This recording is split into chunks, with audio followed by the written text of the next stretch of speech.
Renew the sun of our hearts, humbled we clean up our lives. We walk in the power of your hand. Restore the truth, the love, the path to your grand master plan. To your grand master plan. So I proclaim Yahuwah, I proclaim Yahusha, yes, I proclaim Yahuwah, I proclaim Yahusha, from my heart to my mouth, by my works to my fruits, by your life, El Shaddai. You are reforming my life, from my heart to my mouth, by my works to my fruits, by your light, El Shaddai. You are reforming my life.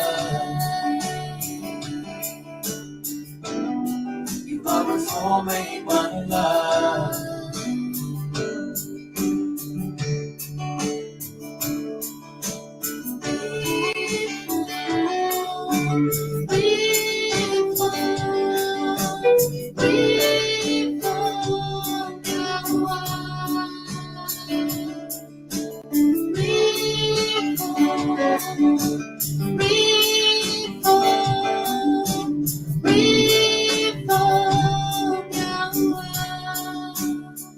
So I proclaim Yahuwah.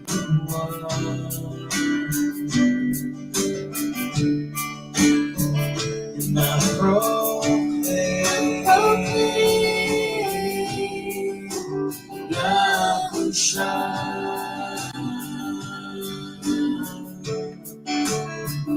From my heart to my mouth, by my works to my fruits, by your light, El Shaddai.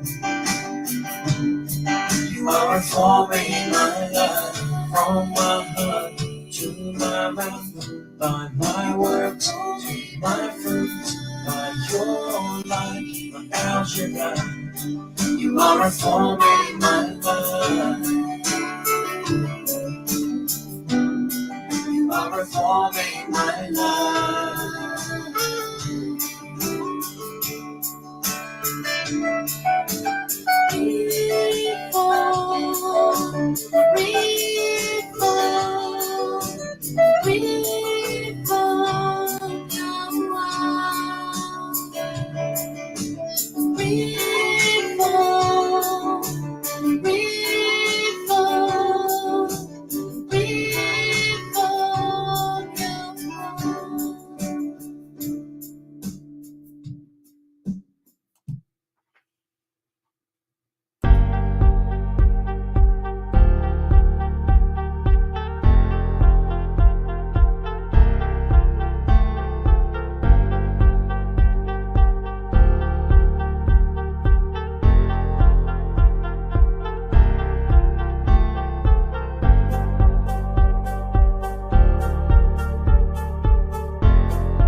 Hear, O Yisrael, Yahuwah our Elohim. Yahuwah is one. And you shall love Yahuwah your Elohim with all your heart, and with all your being, and with all your might. And these words which I am commanding you today shall be in your heart, and you shall impress them upon your children, and shall speak of them when you sit in your house, and when you walk by the way, and when you lie down, and when you rise up. And shall bind them as a sign on your hand, and they shall be as frontlets between your eyes. And you shall write them on the doorpost of your house and on your gates.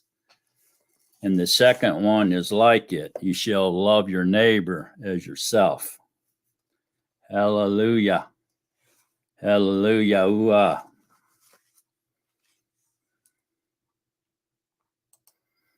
Shabbat shalom, everyone.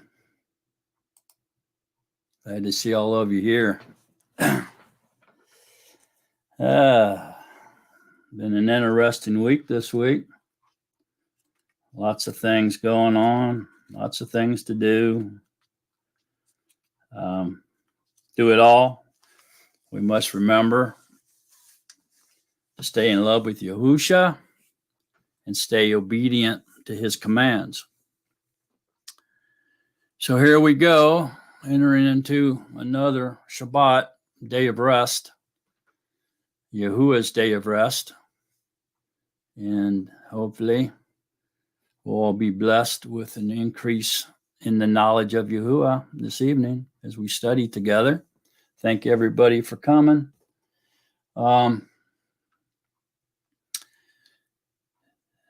Due to recent current events, I thought it'd be interesting for us to take a little study in history here in the Word of Truth and learn a little bit more about what's going on in the Middle East based on history.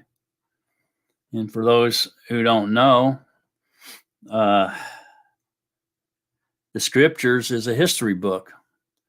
It's full of history, not only past history, but current events and even future history. It hasn't even been recorded yet, other than in Scriptures. So we get to do a little bit of study on historical things in Scripture this evening together, and it ought to ought to be able to understand a lot more about what's going on right now in the world as we read parts of the history provided to us by Yahuwah.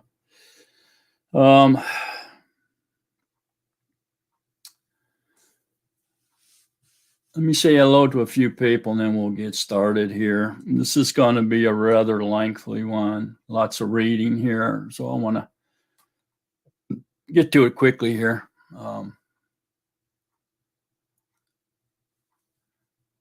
Okay, so Ronald Sterenberg, glad you're here, brother.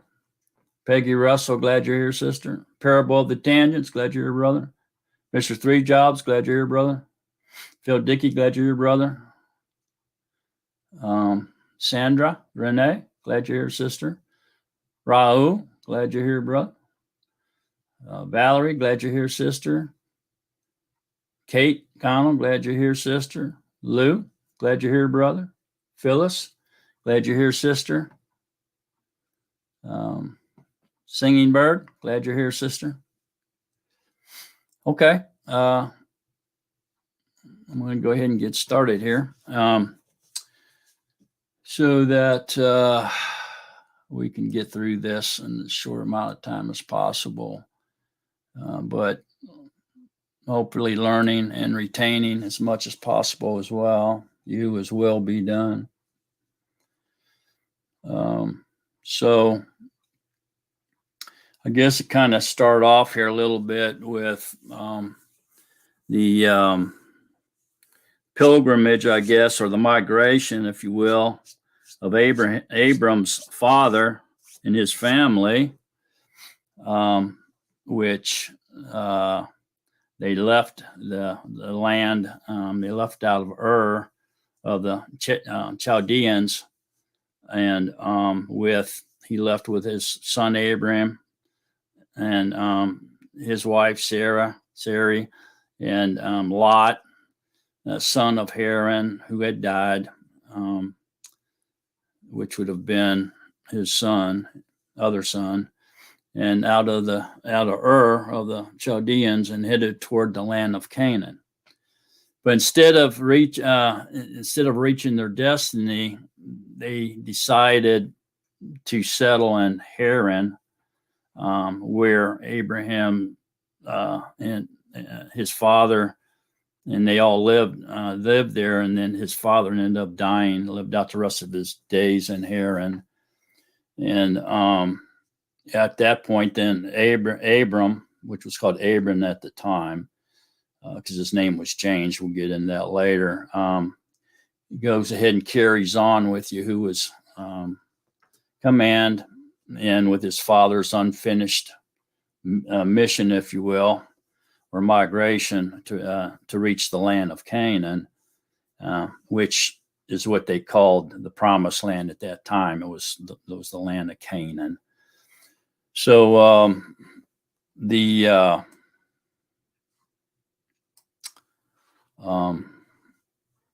right around in Genesis 12, it says that Abram passed through the land to a place called Shechem, and as far as the terebinth tree of Morah, and the Canaanites were then in the land.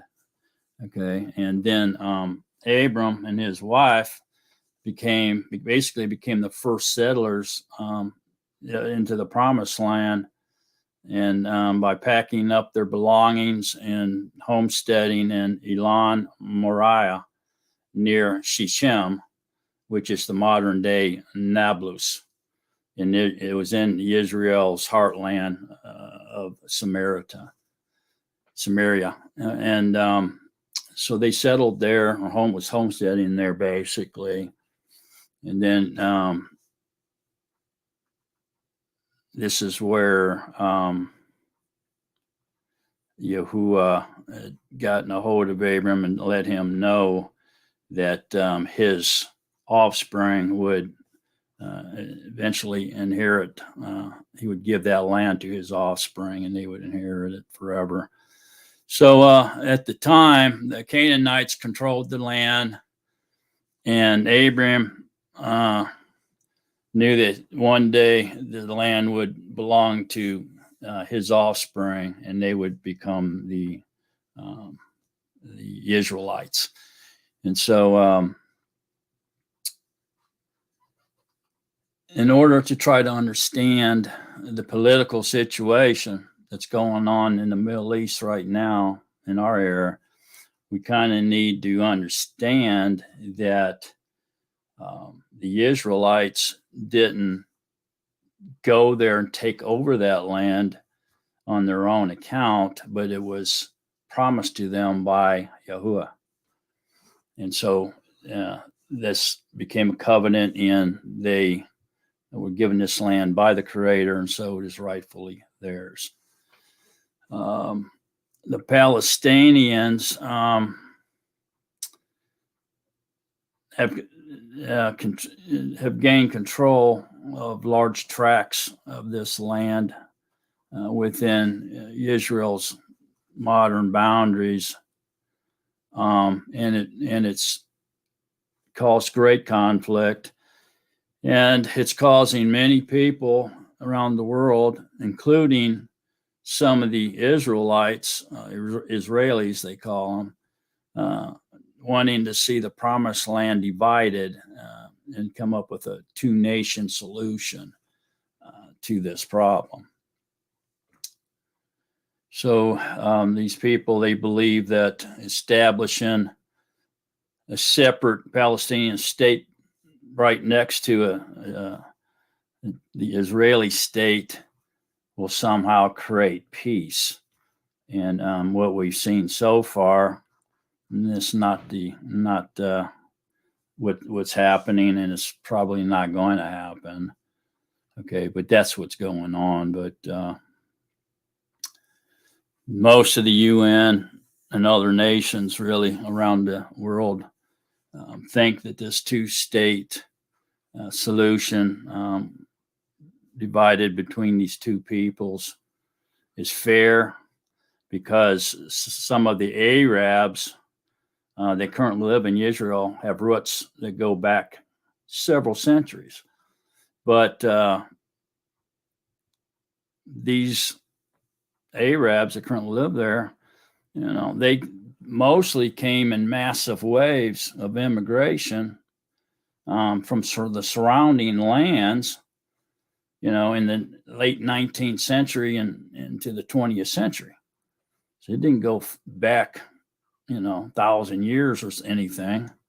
This was more of a current migration, if you will, or and people immigrating, immigrants going there. So it leaves many people, disturbed and wondering if there'll ever be a solution to all this madness, or if all this creating the Israeli state in 1948 was a mistake, But it continues on, and there seems to be no let up. About the time that they think that they're going to come up with a solution or some kind of agreement, it blows up in their face every single time. And I don't think anybody's really considering the fact that maybe this is happening because it's not Yahuwah's will to divide the land. It's his will that his people inhabit that land, all of it, as he commanded them to do. And they never did. So been lots of blood and tears shed and spilt over this establishing the state of Yisrael again. And it doesn't seem to be letting up. Matter of fact, what's going on right now seems to be increasing little by little. In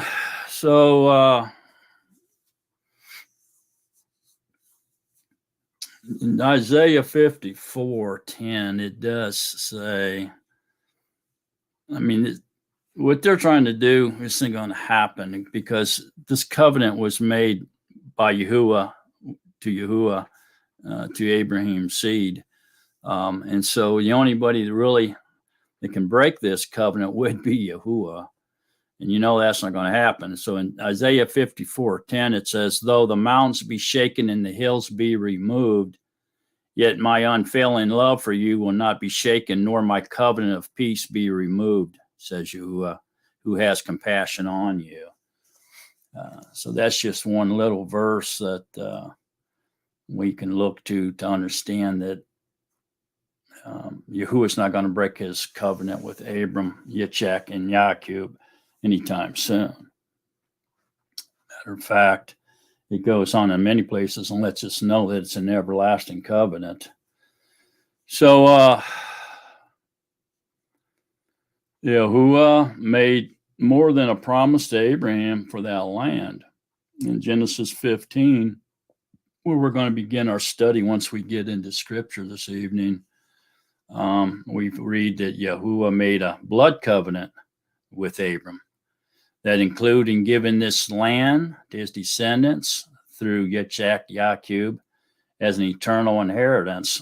It's in Genesis 15:7 and Genesis 17:7 through 8. It says, I will establish my covenant with an everlasting covenant between me and you and your descendants after you for the generations to come, to be your Elohim and the Elohim of your descendants after you. The whole land of Canaan, where you now reside as a foreigner, I will give as an everlasting possession to you and your descendants after you, and I will be their Elohim. So in Genesis 26:3, Yahuwah says directly to Yitzchak, or Isaac, to you and your descendants I will give all these lands and will confirm the oath I swore to your father Abraham.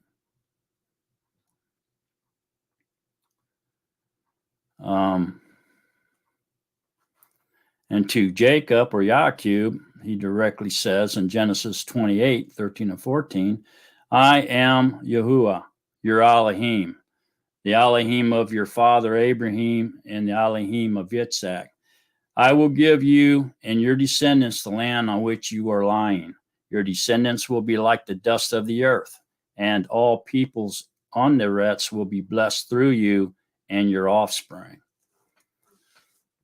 So we can see he's a direct covenant with this line from Abraham to Yitzhak and YaAqob.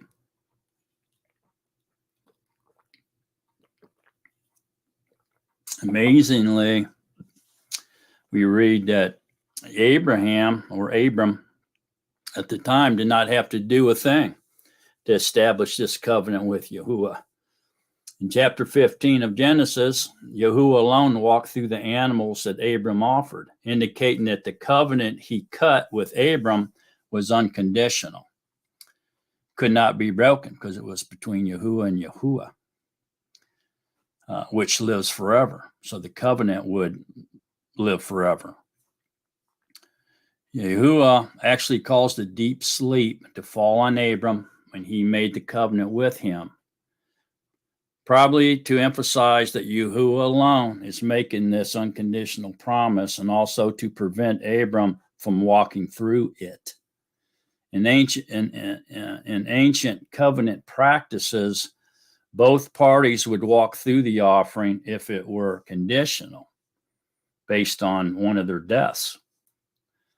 With so many scriptures declaring Yahuwah's everlasting promise, the claim to the promised land by the Israelis is not political, but by divine right, by a blood covenant. So, of course, there is great opposition even to Yahuwah's word. The Canaanites had their weapons and allies, and so do the enemies of the Israelites today. Both gained some temporary victories in their efforts to claim the land as their own, but unfortunately, Yahuwah owns the land and can give it to whomever he wishes. His everlasting covenant with Abram still stands. So there was a tradition or a legal, more of a legal statute, if you will, back then, that walking the land by the one that was going to possess the land or own the land was how they confirmed ownership.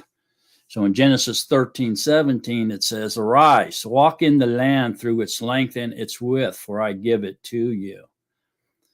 So when Yahuwah commanded Abram to walk the length and breadth of the land, it was not just for a little sightseeing stroll. It actually fulfilled a legal custom in these ancient times to claim ownership of a property by walking through it. Egyptian and Hittite kings would regularly leave their thrones to take a ceremonial walk through their countryside in order to confirm their ownership of the land. In Mesopotamia, according to ancient records, the seller of a property would lift his foot off the land and purposefully set the buyer's foot upon it. This may further explain the cultural context of the scripture in which Elohim promises to give Joshua every place the sole of his feet treads upon shall be yours. Joshua 1:3, it says, "I will give you every place where you set your foot, as I promised Moses." So you can see where these ancient laws, were practiced. Even in scriptures, they were spoken about here. So legally, then, when Abram walked the length and breadth of the promised land, he took possession of it for himself and his descendants as an eternal possession.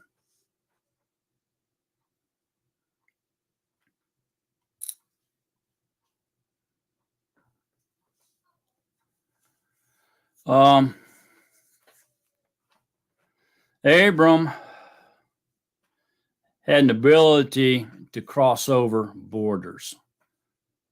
Okay, he not only crossed from Mesopotamia to Canaan, he courageously crossed from a world of idol worshiping to a world in which the one true living Yahuwah was worshipped instead. The world stood on one side, and Abram stood with truth on the other side. He crossed over. He crossed over into his destiny, and his descendants inherited the reward and blessing as well as the characteristic of being those who cross over. For this reason, Abram became the first person to be called Ifri, the one who crossed over.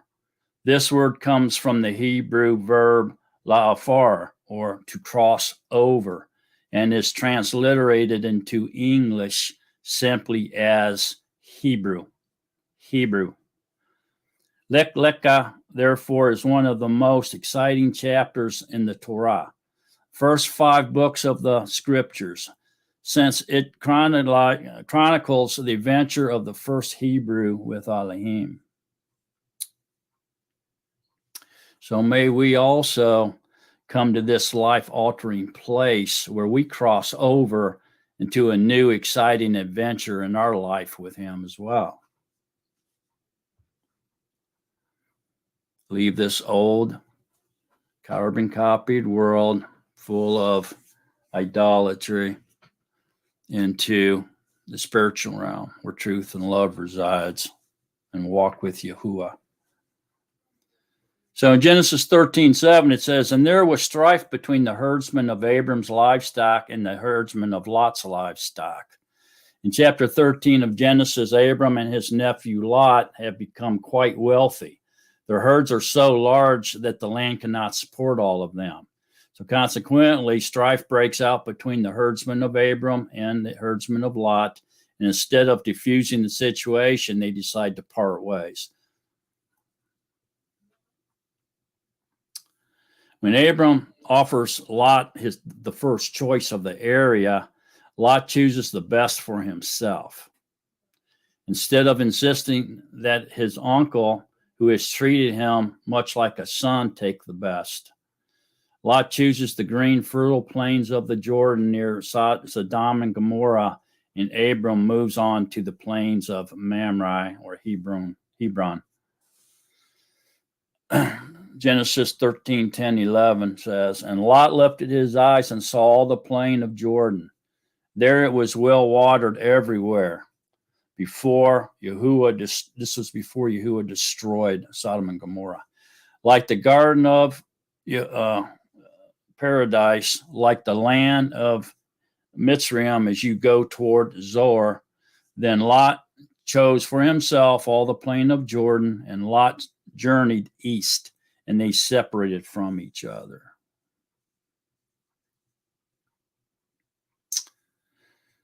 So, although the grass may appear to be greener on the other side of the hill, that fact does not mean it is better, nor does it mean we should go there. Greener pastures do not guarantee that Yahuwah's blessing is there for the taking. So soon after parting company, Lot needs Abram's aid when 4 powerful kings captured all of Sodom, including Lot.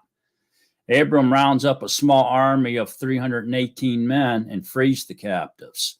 Genesis 14:15-16 says, "And Abram and his servants deployed against them at night and struck them.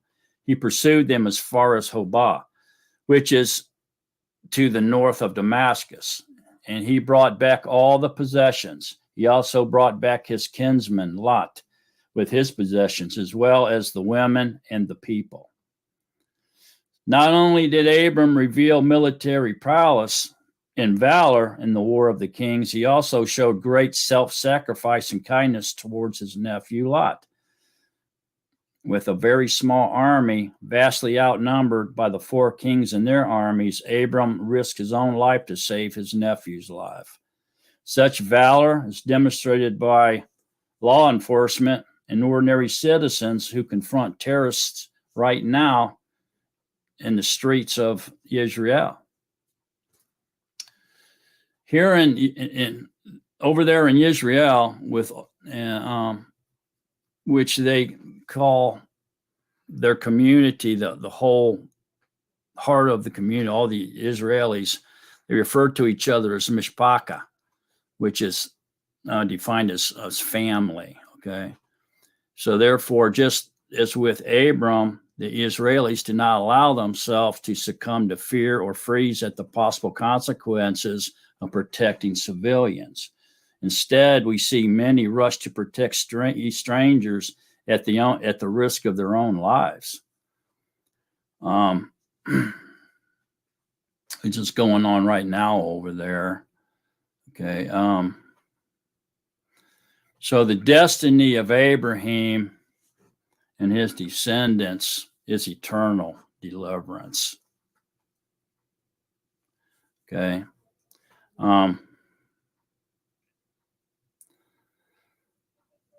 Abraham's life in the promised land was somewhere between 75 to 99 years old. Okay. And this means that most of his life, he lived most of his life up to this point without really knowing his destiny or who he would become.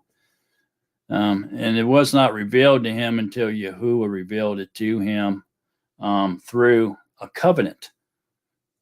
And through this covenant also led to a name change. So Abram became Abraham. And he waited, again, a long time before he began to see its fulfillment through a son named Yitzhak or Isaac. So Yahuwah tells him no longer in Genesis 17:5, no longer shall your name be called Abram, but your name shall be Abraham, for I have made you a father of many nations. Or Gentiles, nations or Gentiles. So with an addition of only one Hebrew letter added to his name, the letter Hey, Abram, which meant exalted father, became Abraham, exalted father of a multitude of nations.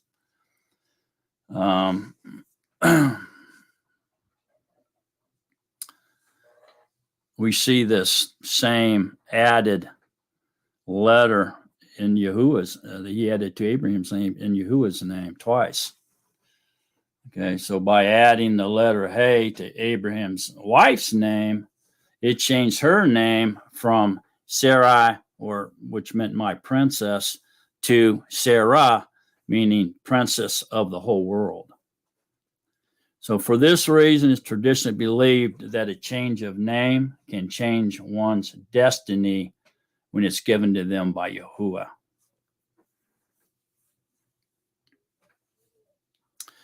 So not only did Yahuwah promise Abraham the land of Yisrael, but also that he would be a blessing to all the nations.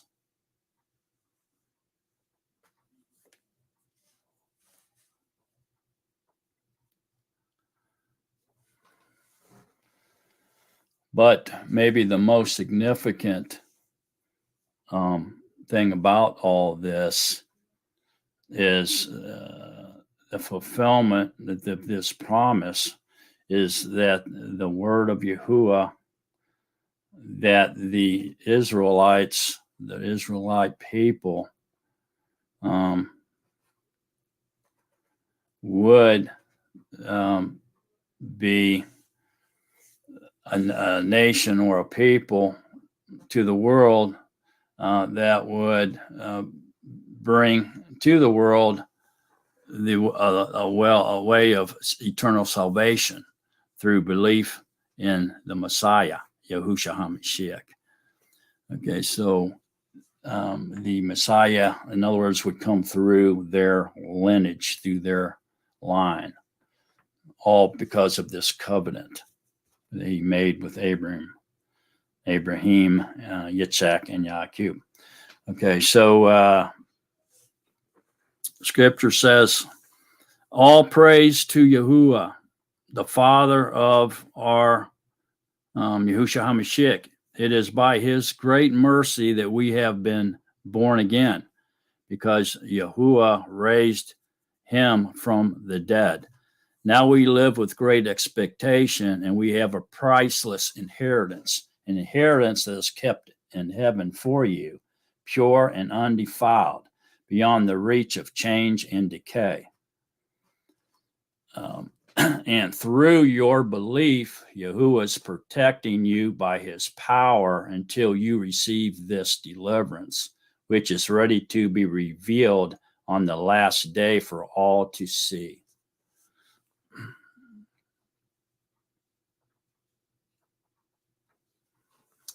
So Yahuwah,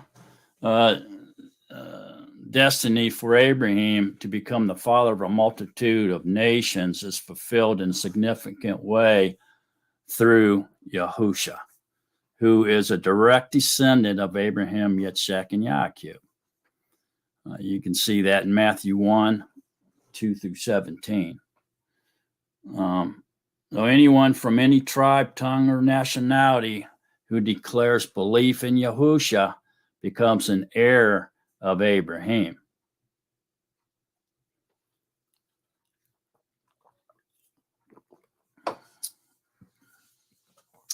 Galatians 3:27 through 29 says, "There is neither Jew nor Greek. There is neither slave nor free. There is neither male nor female. For you all are one in Mashiach Yahusha.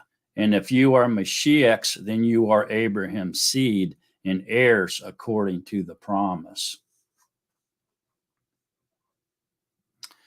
Very powerful stuff right there.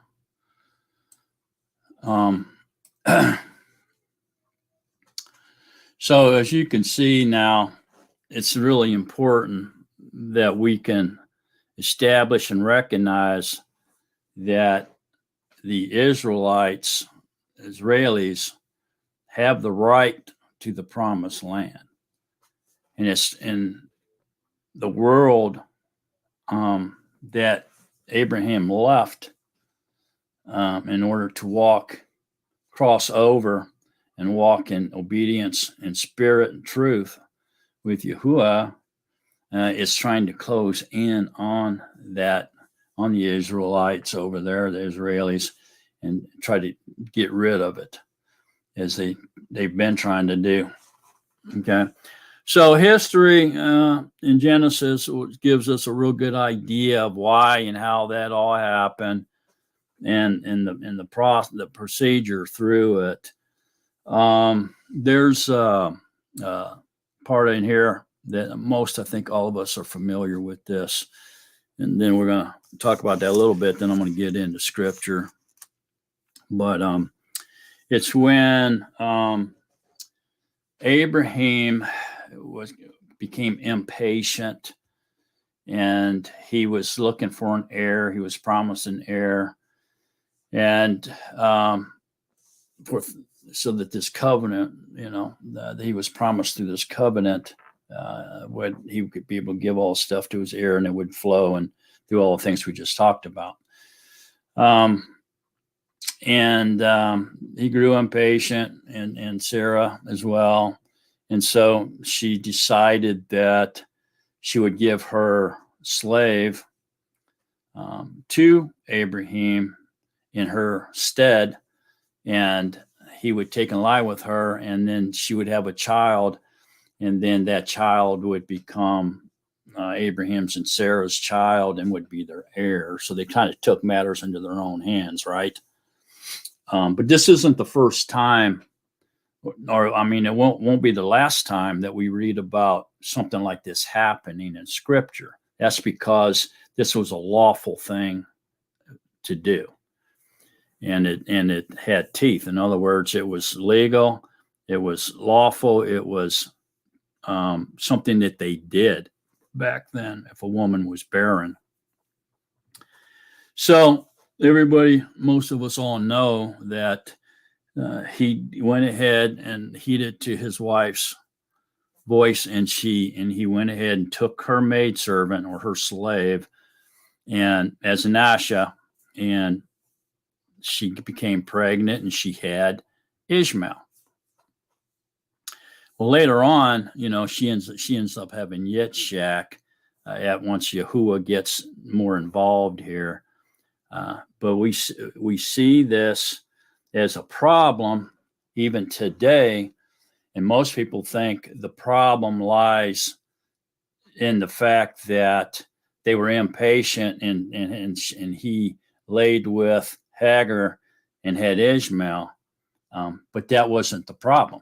That was legal to do. And we see this done when we get over deeper into Genesis. We see that done, I believe, in Genesis 30-ish over here. Yeah, we get over into like Genesis 30. Okay, we see this done with Yaaqob's wives, with Leah and Rachel, right? And they do the same thing. So Leah gives her slave or her female servant to YaAqob, and she has children. Okay, and Rachel, who was barren, does the same thing, and she gives her maidservant, her slave, over to YaAqob, her husband, and they have children. Okay, well, later on, Yahuwah has mercy and compassion on Rachel and lets her have her own children, which is Joseph, and later on, little Benjamin, right? Well, she dies giving birth to little Benjamin. Rachel does, okay? But those are her two children. She bore those. But she had children through her maidservant and YaAqob prior to that. So the point I'm trying to make here is you can see now through this practice with Abraham and Sarah, and later on with YaAqob and Leah and her maidservant, and Rachel and her maidservant having children. So it was well practiced and understood to be lawful. Okay, so that wasn't the problem. Then obviously that couldn't have been the issue. What was the big issue with Yishmael then, right? Okay, so where the problem came in, which most people don't really realize, is where the problem was that according to this statute, this law, okay, that once the child was born, the child became Sarah's or became Leah's or Rachel's. It didn't belong to the maidservant. She had to give it over to her owner, who was her master, if you will. And so the child was raised, which should have been raised between Abraham and Sarah. But the problem, and that happened with Leah and Rachel. Okay, so the maidservant surrendered the children over to Rachel and Leah, and they were raised under their tent, okay, in their family circle. All right, so there was never an issue. That's why they become part of the 12 tribes. Most people think those are all his wives, but they weren't. They were all from YaAqob, but 4 different women, actually. Okay, so what happened with Abraham and Sarah and Ishmael? Well, what happened was the slave Egyptian woman Hagar was totally didn't understand the Israeli laws or anything at all. So when she learned that she had to surrender that child to Sarah, she didn't want to, and she did not. So she didn't comply with the law. So she kept the child under her care and under her tent, living with her. And so this was the big breakdown. This is where the big problem happened. And so that's why later on she was driven out because Sarah and Abraham weren't raising Yishmael and Yitzhak. They were raising Yitzhak, but Yishmael stayed with Hagar, his mother, the Egyptian slave woman. And there's where the problem was. That's why they got thrown out. Okay, so this little situation is what's caused what's going on today, and what we're seeing even right now and before is what's causing all these problems. So it's just because Yishmaal did not leave totally. Okay, Scripture says that he was a wild donkey. In other words, he was a wanderer. He was a hunter, and he roamed all from Sinai clear over to the Persian Gulf area. It was like his land was like an arch, kind of like, and they actually call it the Green Crescent. And that was the land that he was known to wander around in and hunt. So he wasn't somebody that dwelled in a city or town or a tent. He roamed. He was a nomad type person. Okay, and so that's what I just wanted to put that out there so everybody can kind of understand what was the big problem here, because we seem to really have lost that understanding. Okay, so with that said, now and keep all that in mind, let's get into Scripture.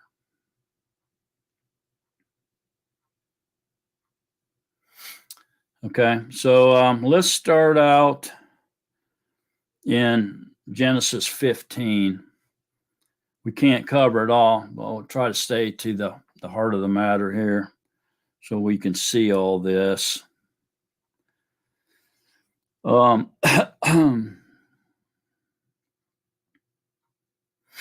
Okay, so let's begin in Genesis 15 and we'll go from there.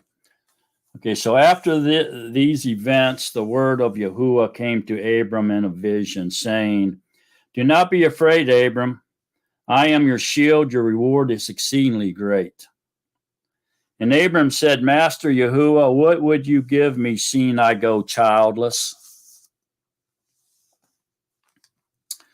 And the heir of my house is Eleazar of Damascus." And Abram said, "See, you have given me no seed, and see, one born in my house is my heir." And see, the word of Yahuwah came to him, saying, This one is not your heir, but he who comes from your own body is your heir. And he brought him outside and said, "Look now toward the Shemayim, and count the stars, if you are able to count them." And he said to him, "If you are able to count them." And he said to him, "So are your seed." And he believed in Yahuwah, and he reckoned it to him for righteousness. So he believed in Yahuwah's promise that he had no heir. He was getting old. Remember, 75 to 99-ish. And so he would be beyond most average man, especially an average man's ability to procreate, okay, and have children. He's basically past his prime. And so for him to believe what Yahuwah had just told him, that you're going to have an heir and your descendants will be like the stars if you can count them, it would have been a very hard pill to swallow, let's just say. But Abraham didn't blink. He believed in Yahuwah and he believed Yahuwah could do what he said he was going to do and give him an heir in his old age, and his descendants would be, hang on a second. And his descendants would be more than the stars of the Shemayim. So a lot of different denominations teach that this means that he believed in Yahuwah, his existence, and it reckoned for him to be righteousness. And they twist that to say, see, all you have to do is believe in his existence and you'll be delivered. So they take that into the Nazarene writings and twist it to try to come up with their doctrine that all you have to do is believe, you don't have to obey. Okay, which is hogwash. So you can, if you read that carefully, you can see what it says. So him believing in Yahuwah's word and his promise, you get a man gives you his word, and he comes, and then you say, yeah, he'll do what he says. He's a man of his word. Same thing. He believed in Yahuwah's word, and he reckoned it to him for righteousness because he believed what Yahuwah said. He didn't doubt it. And he said to him, I am Yahuwah who brought you out of Ur of the Chaldeans to give you this land to inherit it. And he said, Master Yahuwah, whereby do I know that I possess it? And he said to him, bring me a 3-year-old heifer and a 3-year-old female goat and a 3-year-old ram and a turtle dove and a young pigeon. And he took all these to him and cut them in the middle and placed each half opposite the other, but he did not cut the birds. And the birds of prey came down on the carcasses, and Abram drove them away.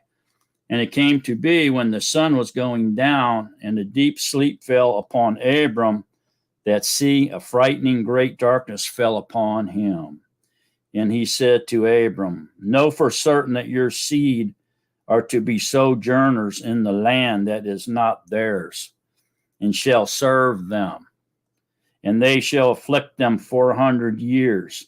But the nation whom they serve I am going to judge, and afterward let them come out with great possessions. So here, before Yahuwah makes this covenant with Abraham that they're going to possess this land that he's given them, he says, know for certain that you're going to go and you're going to be a sojourner. You're going to be traveling to a land. You're going to get stuck there, and you're going to be afflicted, and you're going to be their slave for 400 years. Then I'm going to bring you out of there back over here, your descendants back over here into the land I promised you. And when I do that, they're going to come out with great possessions, which the Israelites did. They came out with all the gold and silver and precious jewelry, gems, and stuff of the Egyptians, and brought them with them as they left. The Egyptians just wanted to get rid of them. So this prophecy came true.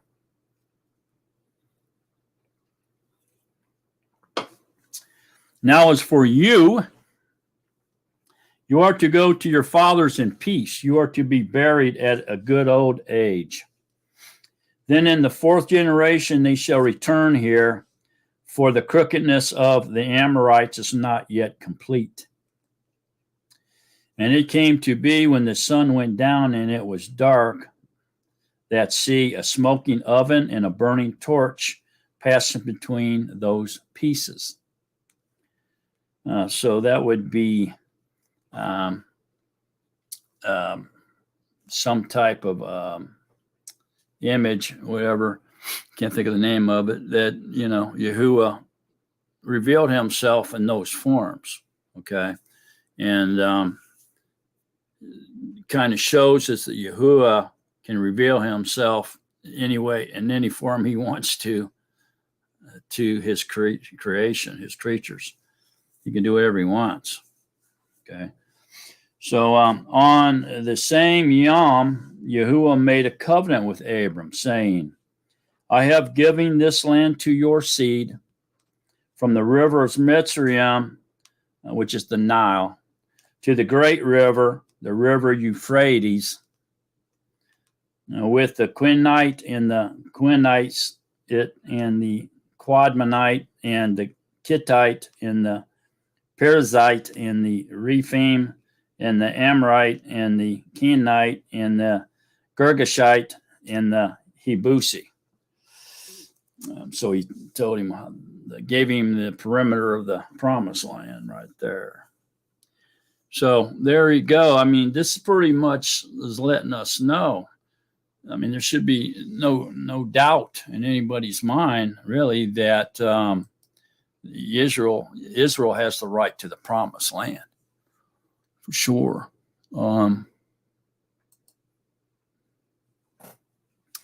Let me see if I have something here to share with you. Should have something somewhere here.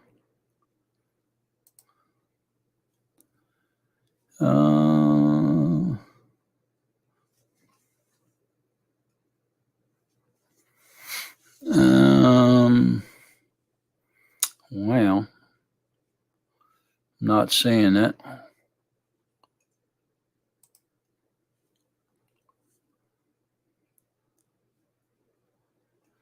But let me see now. Got to be here somewhere.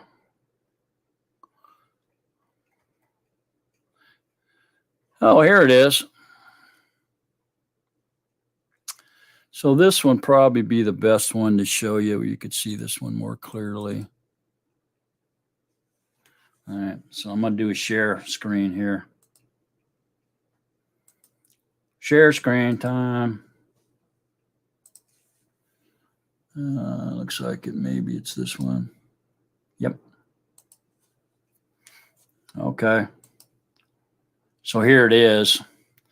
So that what we just read there in 15, 18, and 19, 20, 21 was this description. So this outline, this is the Wadi up here. This is the Nile. Okay. And then across Saudi Arabia here, all the way over here to the Persian. This is the Persian Gulf here. And so it comes all the way over to there, and then splits Iraq on up into Syria and hooks over here. Some even have it going way over and up way over up into Turkey there. But it's really through here, down the Nile, over to the Persian Gulf, up through Syria and Iraq here, into the Mediterranean. So this would be the promised land. They never inhabited all this, ever. So they were pretty much, inhabited like right in this area in here at the most ever that they did. But you can see a lot of that land belongs to Yisrael, to the Israelis. When were most of these borders created here that we're seeing? Most all these borders were created after World War II. When they divided all this land up and created these different countries to try to give these people homelands, right? Okay. Let's go on now from there. Go up here. Let me see, get up here somewhere where I want to show you some more stuff here later. Okay. All right. So that kind of lets us know that the Israelites have the right to this land, not only where they're at, but much more of it, according to Yahuwah. And he gives us the boundaries. Yahuwah does. And then see, he's saying this rightfully belongs to the descendants of Abraham, Yitzhak, and YaAqob, which is very interesting, because they've never possessed the entire land. So now let's look into 16 here. Now we're going to learn a little bit more about Yishmaal as we get into this. So remember now, Yishmaal was to be Sarah's son, okay, through her maidservant. But Hagar did not abide by the Israelite law, and she kept the child to herself, which caused a huge problem. All right, so 16 says, and Sarai, Abram's Asha, had borne him no child.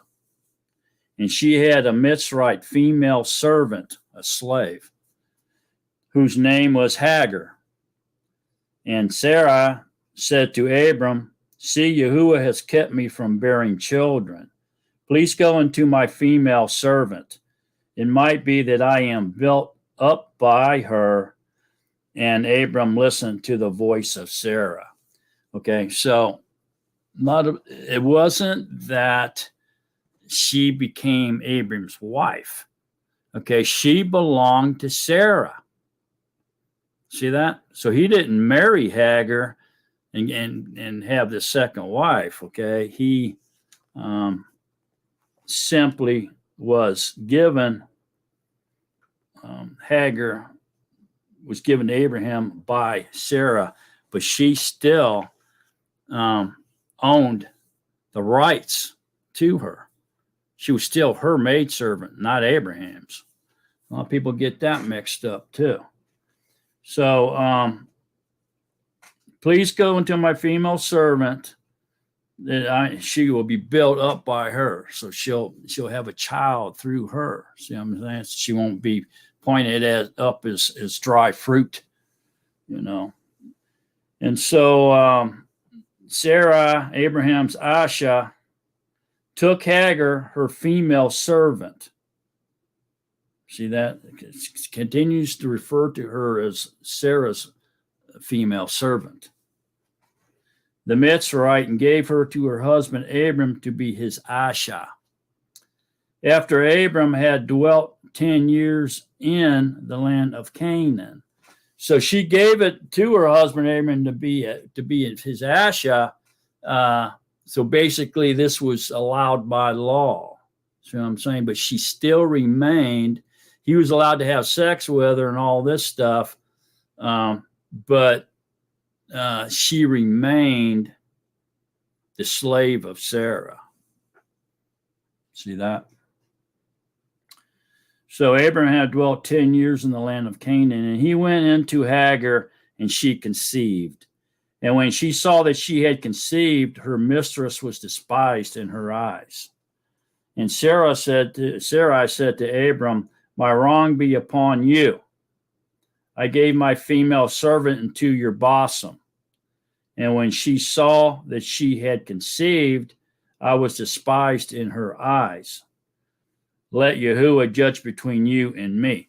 So in other words, Hagar didn't want to give that baby up for adoption to Sarah. She wanted to keep that baby after she saw she conceived. See that? And Abram said to Sarah, see, your female servant is in your hand. Do to her what is good in your eyes. You see, so here Abraham's admitting that this is still your slave. You know, she's still your slave. You gave her to me. She's still your slave. You do with her what you want. You see that? Well, a lot of people miss that. And so, and Sarah treated her harshly, and she fled from her presence.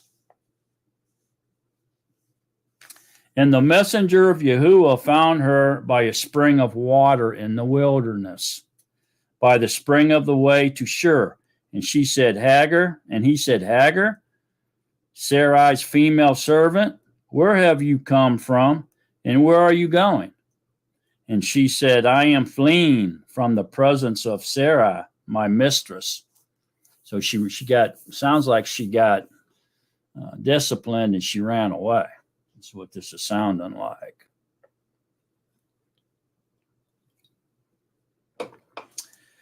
And the messenger of Yahuwah said to her, return to your mistress and humble yourself under her hand, because she was still her slave.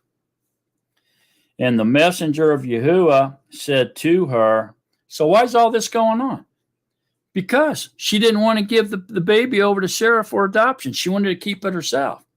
By law back then, that baby that she conceived belonged to Sarah, not her. See what I'm saying? But once she learned she conceived, she didn't want nothing to do with that Hebrew law. She wanted to keep that baby and raise it herself, which was not supposed to happen, because even though it was Abraham's child, it was Abraham's child, but it had to go to Sarah in order for it to be legit. Since she was wanting to hang on to it and raise it herself, then that child became, I don't want to say illegitimate, but it was definitely not to be a part of the inheritance. Now, say if she would have gave Ishmael to Sarah like she was supposed to, like Leah and Rachel's male her maidservants did, then they would have been raised. Ishmael probably would have been the firstborn and would have been considered for in line for the inheritance. But since she held him back, he fell out of inheritance, and so Yahuwah said, "No, your inheritance is going to come through Sarah's line. She's going to have one of her own." Maybe because that it could be because Hagar reneged on giving up the child to Sarah. Could have brought all that about. That's kind of speculation there, but it seems to be. But anyways, and the messenger of Yahuwah said to her, "I'm going to increase your seed greatly." Okay, so here the messenger's talking to Hagar. "Return to your mistress and humble yourself under her hand." And the messenger of Yahuwah said to her, to Hagar, "I am going to increase your seed greatly, too numerous to be counted." And the messenger of Yahuwah said to her, "See, you are conceiving and bearing a son, and shall call his name Yishmaal, because Yahuwah has heard your affliction. And he is to be a wild man, his hand against everyone, and everyone's hand against him, and dwell over against all his brothers." So here he's going to be a nomad type person, a hunter, a nomad type person, roaming around the deserts. Okay. And amazingly, he's told Hagar she's going to bear a son, and his seed will increase her seed too numerous to be counted. So it's almost like he's taken the promise he gave Abraham and passing it over to Hagar as well. Okay. Because if you think about it, this messenger of Yahuwah had to be Yahusha. Because how can he said, "I will do this. I am going to increase your seed greatly," which tells me, this is Yahusha in his body. Okay. Talking to her. The messenger of Yahuwah can be Yahusha. It can be an angel as well, or a man, but in this case, this is Yahusha. Because he's the only one that can promise her something like that and do it. Let's just be real here. So here's Yahusha promising her the same, basically giving her the same promise that he gave Abraham goes along with her. Why? Because Ishmael's his son. And if she would have followed Hebrew law and surrendered her son over to Sarah after it was born and backed away and didn't have anything to do with it like she was supposed to, and like Rachel and Leah did, then probably Ishmael would have been the one that inherited the promise. He did inherit the promise, okay, but he was not in the line of the Messiah. He didn't inherit the land or anything because she reneged. See that? Kind of strange, but that's what happened. And if you notice, as we get going through this, everything basically that happened to Abraham happened to Hagar and Yishmael. It's kind of strange. There became a great nation. They became, the descendants was too numerous to count. 12 princesses came from Ishmael, just like the 12 tribes came from Yisharal or Jacob. It was almost like he became a parallel shadow. His father, both their fathers were Abraham. So notice as we get going through here how closely related everything that happens to Yitzhak happens to Yishmael. It's pretty wild, really. And she called the name of Yahuwah who spoke to her. See that? So she knew it was Yahuwah. the messenger of Yahuwah. She realized that was Yahusha, and she called him Yahuwah. And she called the name of Yahuwah, who spoke to her, "You are the all who sees." And she said, "Even here have I seen after him who sees me." That is why the well was called Bir Lakoi Roa. See, it is between Kadesh and Bered. And Hagar bore Abram a son. And Abram called the name of his son, whom Hagar bore, Yishmael. And Abram was 86 years old when Hagar bore Yishmael to Abram. So there you go. 86 years old, man. So there we go. Ishmael's born. Abraham's his dad. Hagar's the mother. And he's been promised by Yahuwah that he would increase her seed greatly to a number that could not even be counted. Wow. So Ishmael, in a way, then, is receiving the promise, at least part of it at this point. Is he not? He is. He's receiving part of the promise.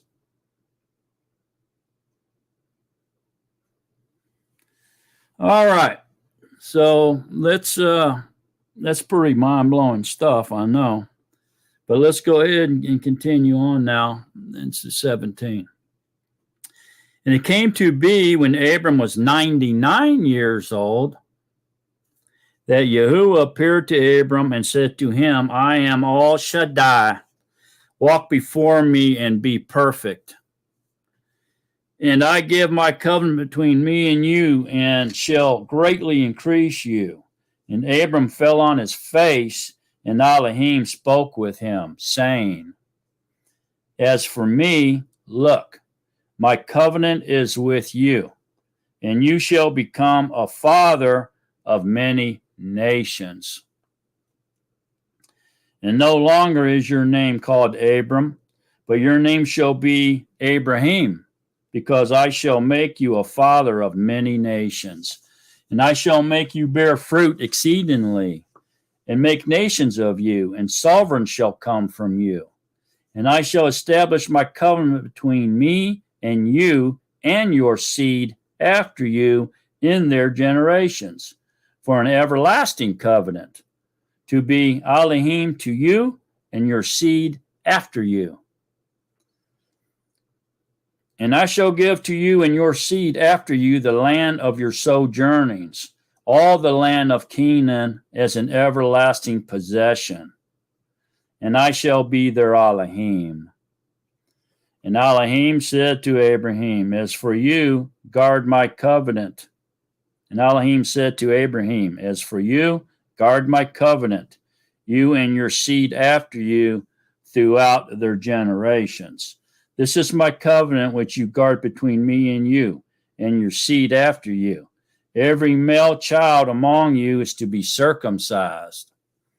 And you shall circumcise the flesh of your foreskin, and it shall become a sign of the covenant between me and you. And a son of 8 days is circumcised by you. Every male child in your generations, he who is born in your house or bought with silver from any foreigner who is not of your seed. He who is born in your house and he who is bought with your silver has to be circumcised. So shall my covenant be in your flesh for an everlasting covenant. And an uncircumcised male child who is not circumcised in the flesh of his foreskin, his life shall be cut off from his people. He has broken my covenant." And Elohim said to Abraham, "As for Sarai your Asha, do not call her name Sarai, for Sarah is her name. And I shall bless her and also give you a son by her. And I shall bless her, and she shall become nations. Sovereigns of peoples are to be from her." And Abraham fell on his face and laughed. Remember now, he's 99 years old. And said in his heart, is a child born to a man who is 100 years old? Or is Sarah, who is 90 years old, to bear a child? And Abraham said to Elohim, oh, let Yishmael live before you. Oh, let Yishmael live before you. Wow. So it seems here now that somehow Yishmael's getting some type of blessing due to the fact that Abraham fell down and left at Yahuwah's promise. Don't it seem like that? This will read on, find out. And Elohim said, oh, and Abraham said to Elohim, oh, let Yishmael live before you. So basically, he's still, so what it is, and then he's basically still thinking that Yishmael is his heir. That's what it is. So I read that wrong. So, and Elohim said, no, Sarah, your Asha, is truly bearing a son to you. And you shall call his name Yitzhak, and I shall establish my covenant with him for an everlasting covenant, and with his seed after him. And as for Yishmael, I have heard you.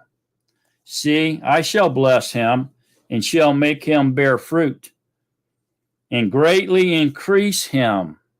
He is to bring forth 12 princes, and I shall make him a great nation.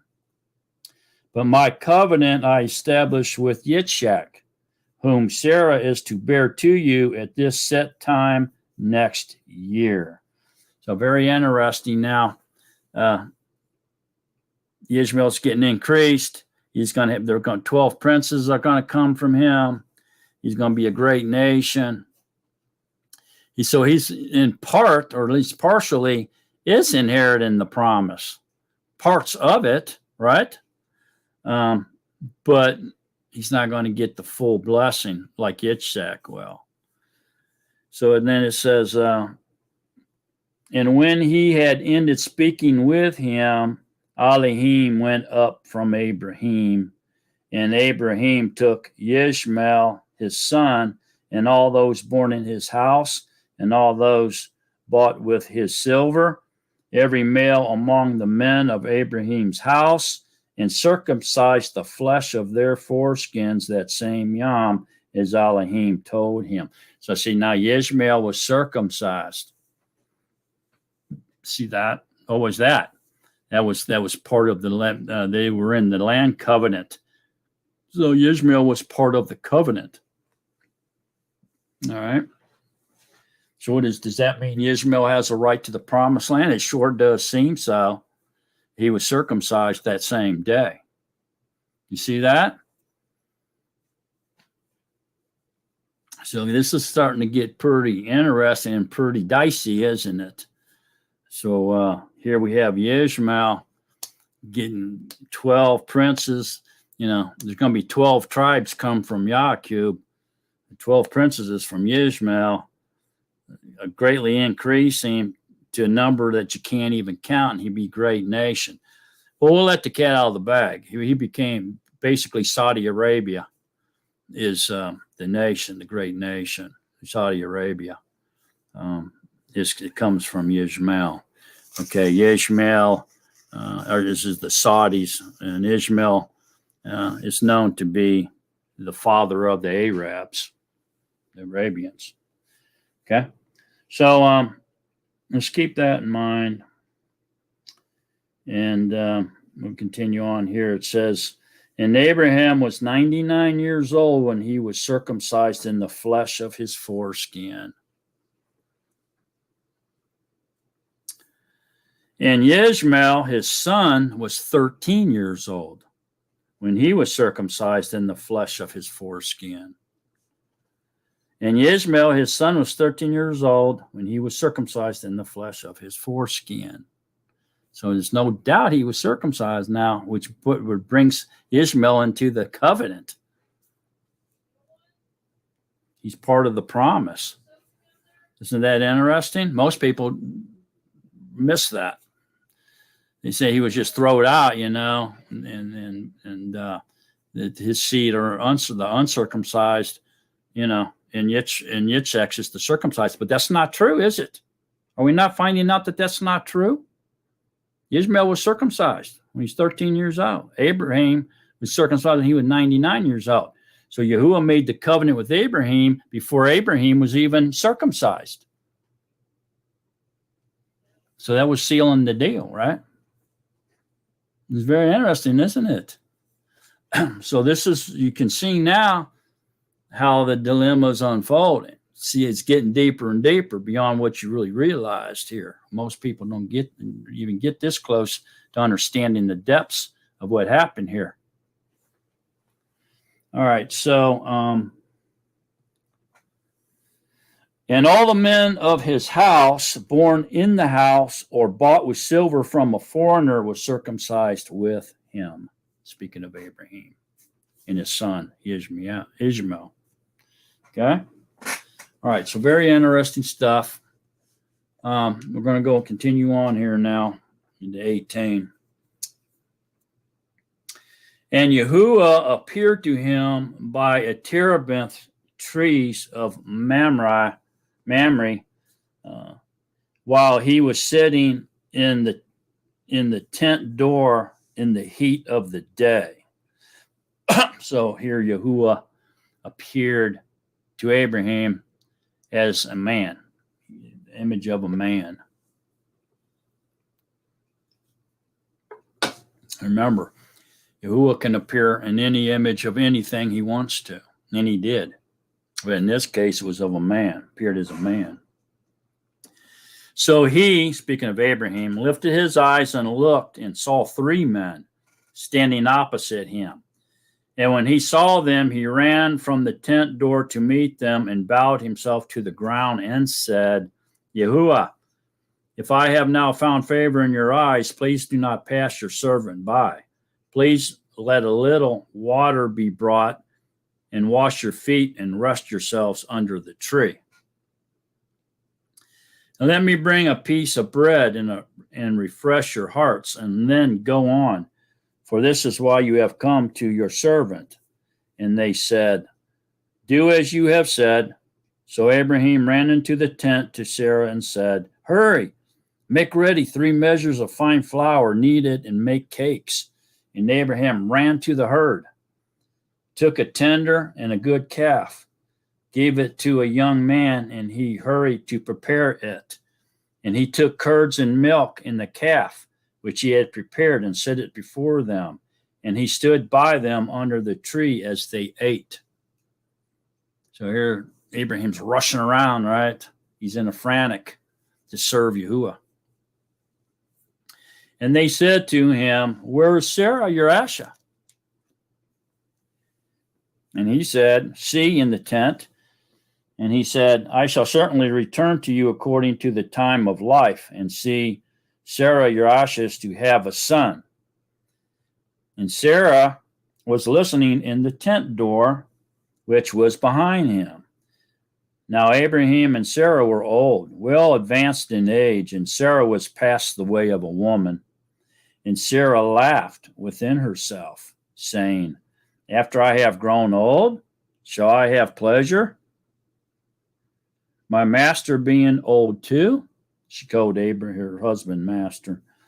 And Yahuwah said to Abraham, why did Sarah laugh, saying, shall I truly have a child since I am old? Is any matter too hard for Yahuwah? At the appointed time, I am going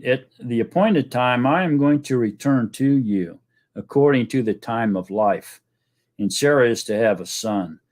But Sarah denied it, saying, I did not laugh, for she was afraid. And he said, no, but you did laugh. And the men rose up from there and looked toward Sodom, and Abraham went with them to send them away.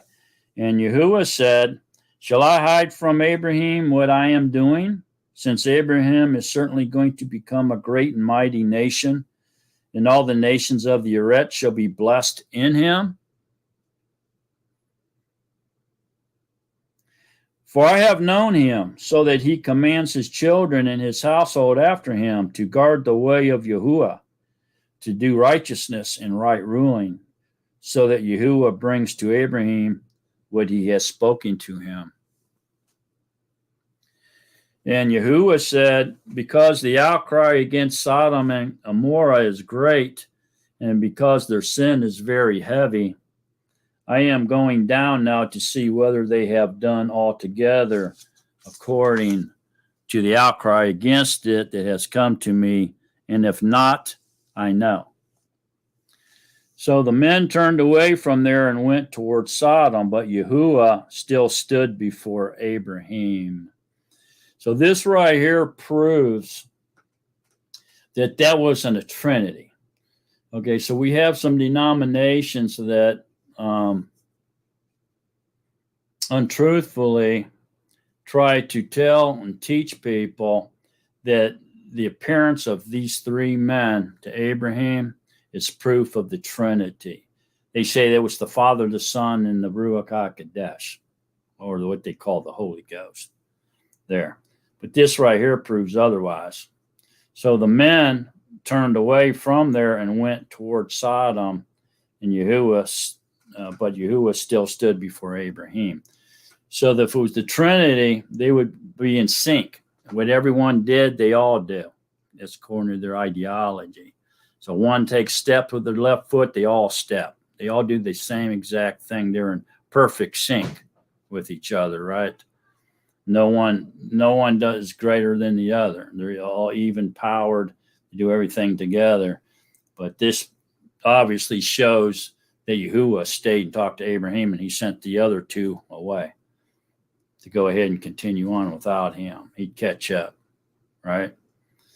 So that proves that debunks that Trinity claim. Okay.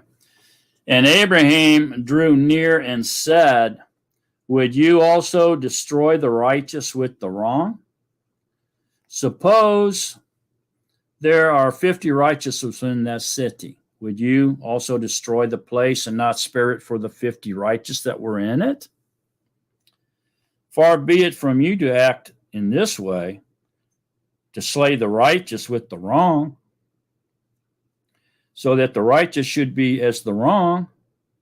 Far be it from you. Does the judge of all the earths not do right? Woo! Can you imagine saying that to Yahuwah? Well, Abraham had some courage saying that. Wow. Amazing, isn't it? And Yahuwah said, If I find in Sodom 50 righteous within the city, then I shall spare all the place for their sakes. And Abraham answered and said, Look, please, I who am but dust and ashes have taken it upon myself to speak to Yahuwah.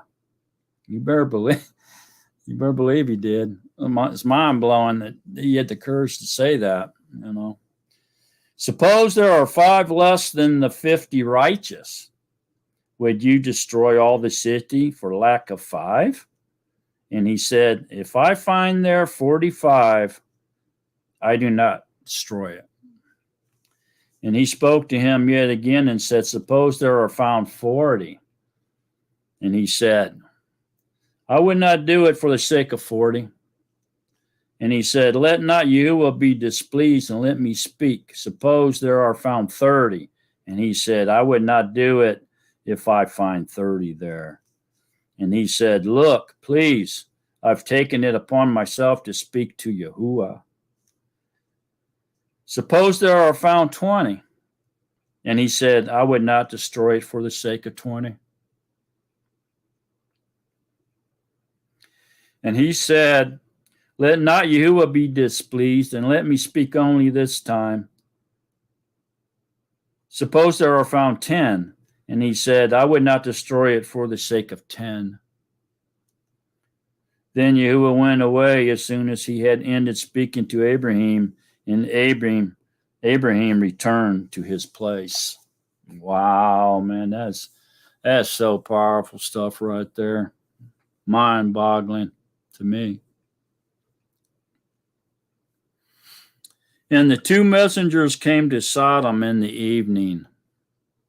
And Lot was sitting in the gate of Sodom. And when Lot saw them, he rose up to meet them, and he bowed himself with his face toward the ground. And he said, Look, please, my masters, please turn into your servant's house and spend the night, and wash your feet and rise early and go your way. And they said, No, but let us spend the night in the open square. But he urged them strongly, and they turned into him and came into his house. And he made them a feast and baked unleavened bread, and they ate. Before they lay down, the men of the city, the men of Sodom, both old and young, all the people from every part surrounded the house. And they called to Lot and said to him, Where are the men who came to you tonight? Bring them out to us, and let us know them. So Lot went out to them through the doorway and shut the door behind him and said, Please, my brothers, do not do evil. Look, please, I have 2 daughters who have not known a man. Please let me bring them out to you, and do to them as you wish. Only do no deed to these men, because they have come under the shadow of my roof. And they said, Stand back. And they said, This one came in to sojourn, and should he always judge? Now we are going to treat you worse than them. So they pressed hard against the man Lot, and came near to break down the door. But the men reached out their hands and pulled Lot into the house with them and shut the door. Then they struck the men who were at the doorway of the house with blindness, both small and great, and they were wearied themselves to find the door. And the men said to Lot, Have you anyone else here, a son-in-law, and your sons, and your daughters, and whomever you have in the city? Bring them out of this place. For we are going to destroy this place, because the cry against them has grown great before the face of Yahuwah, and Yahuwah has sent us to destroy it. And Lot went out and spoke to his sons-in-law, who had married his daughters, and said, Get up, get out of this place, for Yahuwah is going to destroy this city. But to his son-in-law, he seemed to be as one joking. And when morning dawned, the messengers urged Lot to hurry, saying, Get up, take your Asha and your 2 daughters who are here, lest you be consumed in the punishment of the city. And while he loitered, the men took hold of his hand and his Asha's hand and the hands of his 2 daughters, Yahuwah having compassion on him, and they brought him out and set him outside the city. And it came to be, when they had brought them outside, that he said, Escape for your life. Do not look behind you, nor stay anywhere in the plain. Escape to the mountains, lest you be consumed. And Lot said to them, Oh no, Yahuwah, look, please, your servant has found favor in your eyes, and you have increased your kindness, which you have shown me by saving my life. But I am unable to escape to the mountains, lest calamity overtake me and I die. Look, please, this city is near enough to flee to, and it is small. Please let me escape there. Is it not a small matter, and let my life be saved? And he said to him, Look, I have favored you concerning this matter also, without overthrowing this city for which you have spoken. Hurry, escape there. For I am not able to do any deed until you arrive there. So the name of the city was called Sor. The sun had risen upon the Eretz when Lot entered Sor. And Yahuwah rained sulfur and fire on Sodom and Gomorrah from Yahuwah out of the Shemaim. So he overthrew those cities and all the plain, and on the inhabitants of the cities and what grew on the ground. And his Asha looked back from behind him, and she became a post of salt. And Abram also early in the morning arose early in the morning and went to the place where he had stood before Yahuwah. And he looked toward Sodom and Gomorrah and toward all the land of the plain, and he looked and saw the smoke of the land, which went up like the smoke of a furnace. Thus it came to be when Elohim destroyed the cities of the plain that Elohim remembered Abraham and sent Lot out of the midst of the overthrow when he overthrew the cities in which Lot had dwelt. And Lot went up out of Sor and dwelt in the mountains. And his 2 daughters were with him, for he was afraid to dwell in Sor. And he and his 2 daughters dwelt in a cave. And the firstborn said to the younger, Our father is old, and there is no man on the Eretz to come in to us, as is the way of all the Eretz. Come, let us make our father drink wine and lie with him, so that we preserve the seed of our father. So they made their father drink wine that night, and the firstborn went in and laid with her father, and he was not aware of it when she laid down or when she rose. And it came to be on the next yom that the firstborn said to the younger, See, I have laid with my father last night. Let us make him drink wine tonight as well, and you go in and lie with him, so that we keep the seed of our father. So they made their father drink wine with that night as well. And the younger arose and lay with him, and he was not aware of it when she laid down or when she rose up. Thus both the daughters of Lot became pregnant by their father. And the firstborn bore a son and called his name Moab. He is the father of the Moabites to this day. And the younger, she also bore a son and called his name Ben Amimi.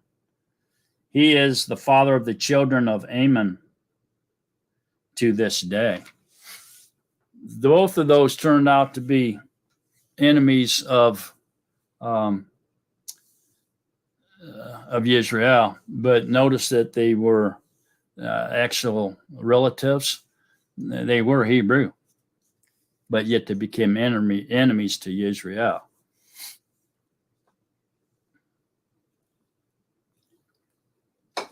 So what's amazing about this is most people think that they left Sodom and Gomorrah and went straight to the mountains, right?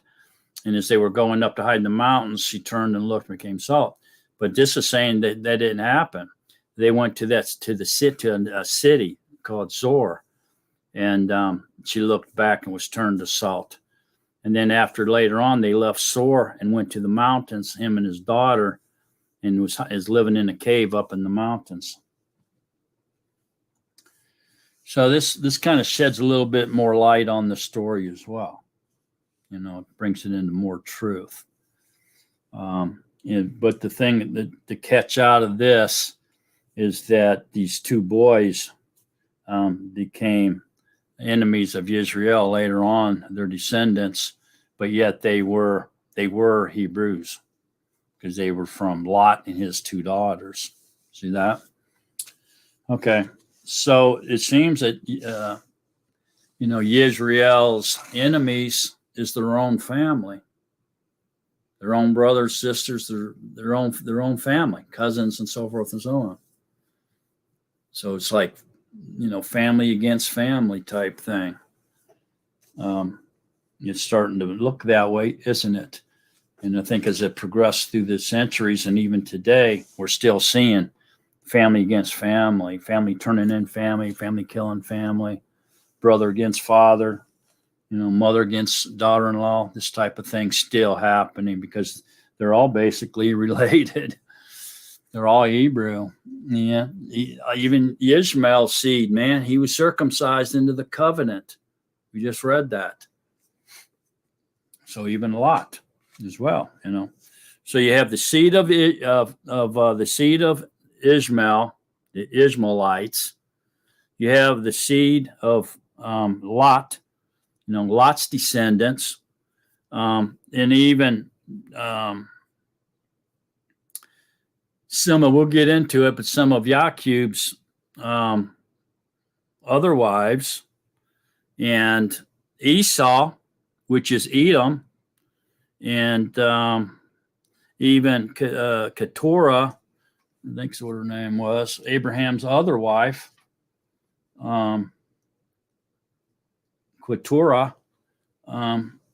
So you have all these descendants, which are Hebrew, coming either from Abraham or Ishmael or YaAqob or Esau, Lot, Abraham's nephew.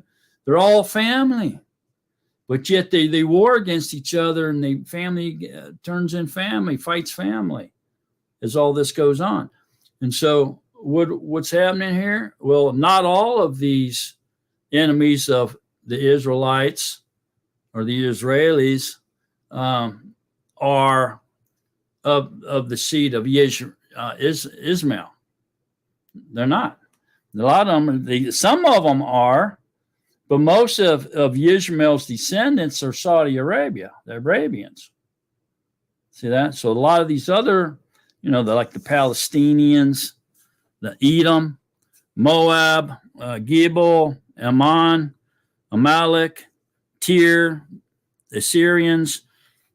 These are all coming from their other relatives, not from Yishmael. So Yishmael, the Ishmaelites, the Saudis are the Arabs, and then even the Hagrites that came from Hagar, they didn't come from Yishmael. They came from Hagar. So Hagar must have gotten married again and had more children, or at least had more children, either married or not. She obviously had more children because they're not of Yishmael's seed, they're of Hagar's seed. The Hagrites, which are basically, she was an Egyptian. So she's still considered an Egyptian matriarch to this day. Okay, so these ones dwell over in Sinai and over into the eastern Egypt on the east side of the river. Okay, so they're not from Yishmael, they're from Hagar. So you have them as well. You see that? But still, in a roundabout way, they're all related except for the Hagarmites, but they are related to the Ishmaelites, Ishmael's descendants. See that? Big family affair, isn't it? Okay, so very interesting that these daughters of Lot's did what they did. Bad news. They should have never done that. But obviously, they must have thought that the world had come to an end, that it was destituted. There was nobody else alive because they could only see what was on the plain and those smoke coming up, and everybody was dead. They thought they had to re-inhabit the world, I guess. I don't know what was on their mind when they did what they did, but they caused problems. Same way it would happen when Abraham and Sarah listened to Sarah and had Yishmael through Hagar. It caused problems. Okay, so we can see it unfolding here, but still there should be no doubt in anybody's mind up to what we just read that the promise that the Israelis have the right to the promised land because it was given to them, covenanted to them through a blood covenant with Yahuwah. That trumps everything else. That trumps the United Nations. That trumps all their enemies. That trumps everything. That trumps even the people that were in the land before the Israelites came in there. Was told to cross over and take over the land. It trumps all those people that inhabited it before before Abraham went over there. The Israelites went over there because it was given to them by Yahuwah. That trumps everything. It's their land. They have the right to be there. Later on, we'll see that the anti-Mashiach comes in the end of the latter days and makes a covenant and confirms that Israel does have the right. The Israelis do have the right to the promised land. They have the right to be there, and it belongs to them. And he confirms that through a peace agreement. So let me be getting close to that, the way things are looking. So let's continue on here. Yeah, it gets to kind of this. All this is important. I'll keep reading. We got time. It's hard to skip over it, at least within these 15 chapters, because it's so packed with information.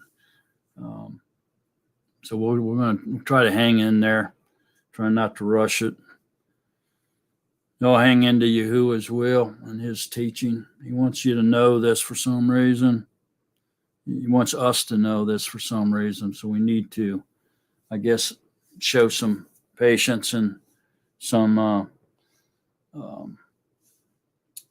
understanding to what he's trying to teach us here. So let's stick with it. And Abraham set out from there to the land of the south and dwelt between Kadesh and Shur and stayed in Gerar. And Abraham said concerning Sarah, his Asha, she is my sister, which she was. She was his half-sister. And Abimelech, sovereign of Gerar, sent and took Sarah. But Elohim came to Abimelech in a dream by night and said to him, see, you are a dead man because of the Asha whom you have taken, for she is a man's Asha. However, Abimelech had not come near her, and he said, Yahuwah, would you slay a righteous nation also? Did he not say to me, she is my sister? And she even herself said, he is my brother. In the integrity of my heart and in the innocence of my hands, I have done this.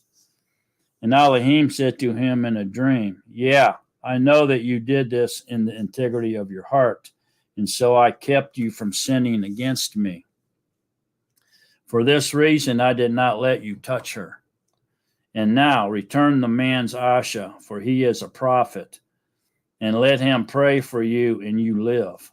But if you do not return her, know that you shall certainly die, you and all of that are yours. So Abimelech rose early in the morning and called all his servants and spoke all these words in their hearing, and the men were greatly frightened. And Abimelech called Abraham and said to him, what have you done to us? And what have I sinned against you, that you have brought on me and on my reign a great sin? You have done things to me that should not be done. And Abimelech said to Abraham, what did you have in view, that you have done this matter? And Abraham said, only because I said to myself, the fear of Elohim is not in this place, and they shall kill me for the sake of my Asha. And yet she is truly my sister. She is the daughter of my father, but not the daughter of my mother. And she became my Asha. So it was Abraham's half-sister.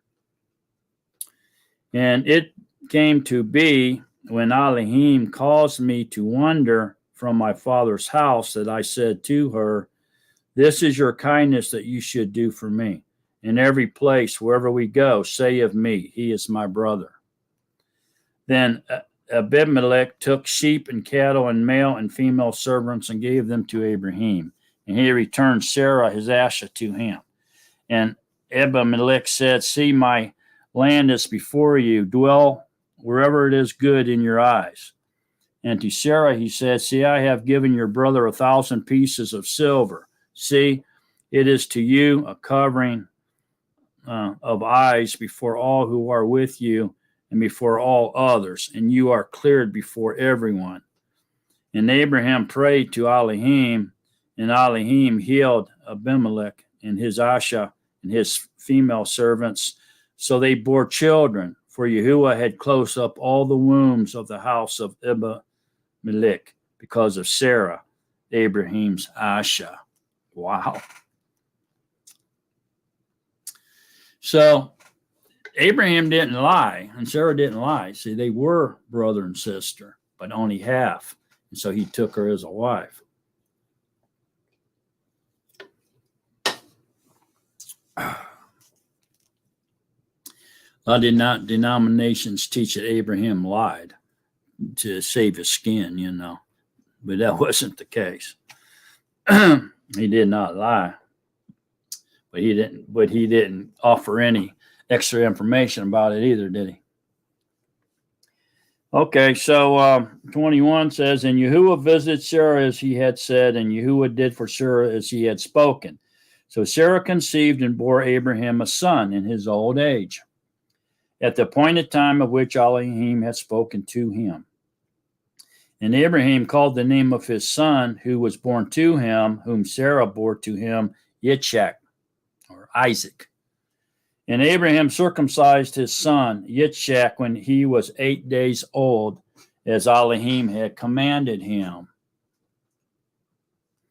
And Abraham was 100 years old when his son Yitzchak was born to him. And Sarah said, Elohim has made me laugh, and everyone who hears of it laughs with me. And she said, who would have said to Abraham that Sarah would nurse children? For I have borne him a son in his old age. And the child grew and was weaned, and Abraham made a great feast on the yom that Yitzchak was weaned. And Sarah saw the son of Hagar, the Mitzrite, whom she had borne to Abraham, mocking. And so she said to Abraham, drive out this female servant and her son. For the son of this female servant shall not inherit with my son, with Yitzchak. Okay, see here, so now Sarah's definitely identifying Yishmaal as Hagar's son. And that's not the way it was supposed to be. It's supposed to have been Sarah's son. Yishmaal should have been Sarah's son. But since she broke that law, that covenant, and that law, then she nullified it by keeping that boy. You know, Hagar keeping her son. She didn't give it fully over to Sarah. So this was a problem. That was the problem. And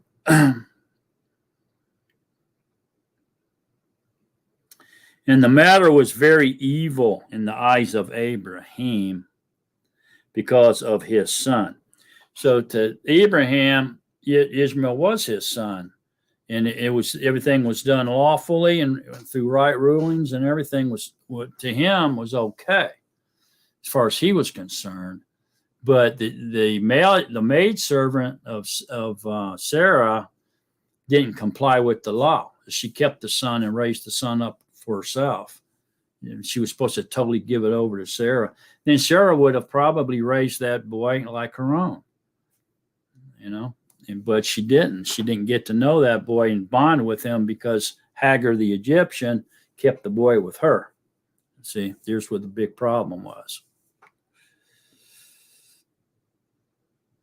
But Elohim said to Abraham, let it not be evil in your eyes because of the boy, because of your female servant. Whatever Sarah has said to you, listen to her voice. For in Yitzchak your seed is called. And of the son of the female servant, I also make a nation, because he is your seed. See, so he said he promised to make Abraham's seed as the stars in the Shemayim.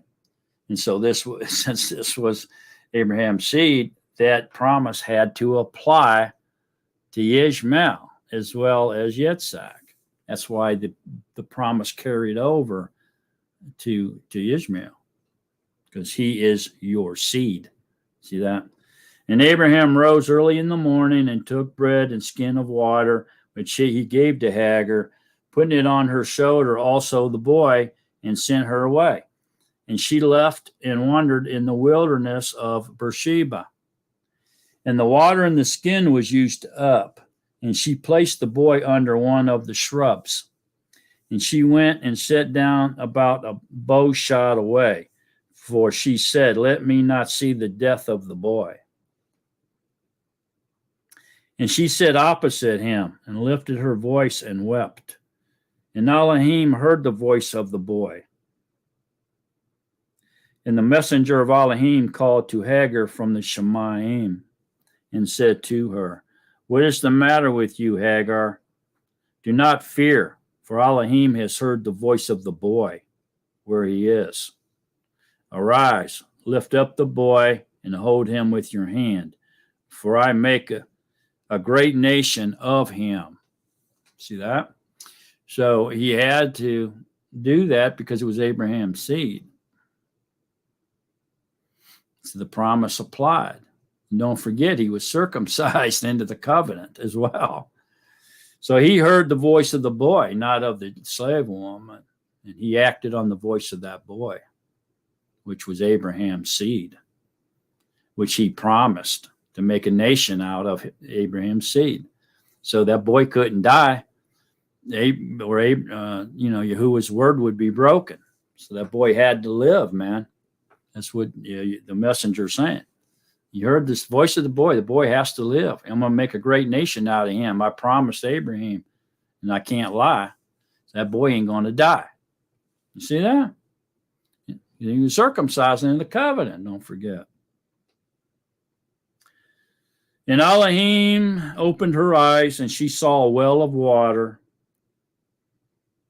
And she went and filled the skin with water and gave the boy a drink. And Elohim was with the boy. He was with the boy. And he grew and dwelt in the wilderness and became an archer. Became an archer in the wilderness. And he dwelt in the wilderness of Paran, and his mother took an Asha for him from the land of Mitzrayim. So he grew up and he got a wife. This was mother found an Egyptian woman for the boy. And he was half Egyptian, right? Because Hagar was Egyptian. Okay. And he dwelt in the wilderness of Paran, and his mother took an Asha for him from the land of Mitzrayim.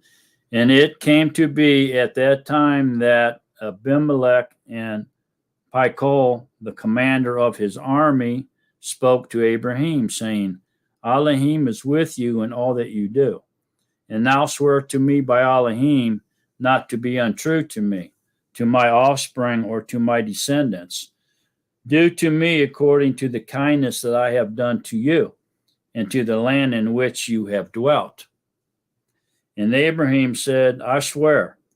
And Abraham said, I swear. And Abraham reproved Abimelech because of a well of water which Abimelech's servants had seized. And Abimelech said, I do not know who has done this deed, neither did you inform me, nor did I hear until today. So Abraham took sheep and cattle and gave them to Abimelech, and the two of them made a covenant. And Abraham set 7 ewe lambs of the flock by themselves. And Abimelech asked Abraham, what are these 7 ewe lambs which you have set by themselves? And he said, take these 7 ewe lambs from my hand, to be my witness that I have dug this well. So he called that place Beersheba, because the two of them swore an oath there. Thus they made a covenant at Beersheba. And Abimelech rose with Phicol, the commander of his army, and they returned to the land of the Philistines. And he planted a tamarisk tree in Beersheba, and there called on the name of Yahuwah, the everlasting all. And Abraham sojourned in the land of the Philistine many days. Okay, so very interesting.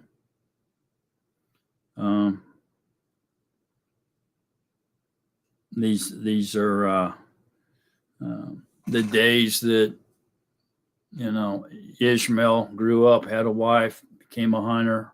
He was a sharpshooter with a bow.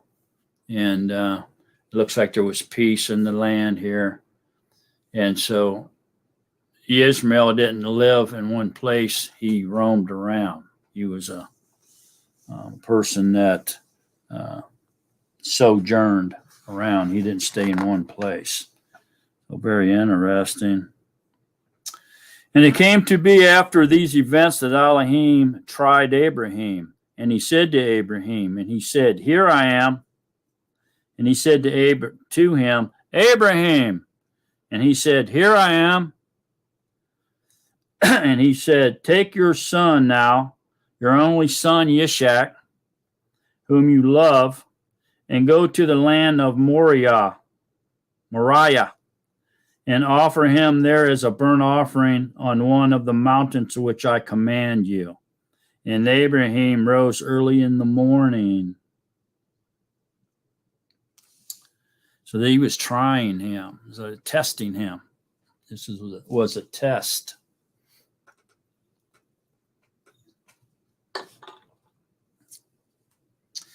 So Abraham rose early in the morning and saddled his donkey and took 2 of his young men with him, and Yishak his son, and he split the wood for the burnt offering, and arose and went to the place which Elohim had commanded him. And on the 3rd day, Abraham lifted his eyes and saw the place from a distance.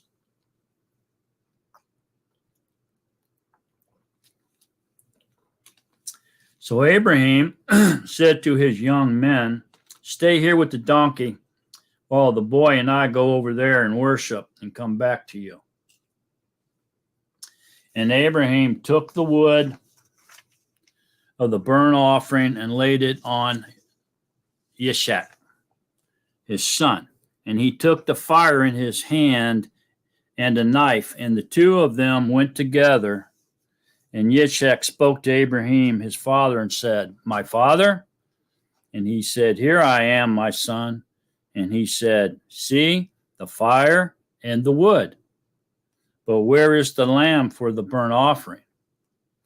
And Abraham said, My son, Elohim will provide himself the lamb for a burnt offering.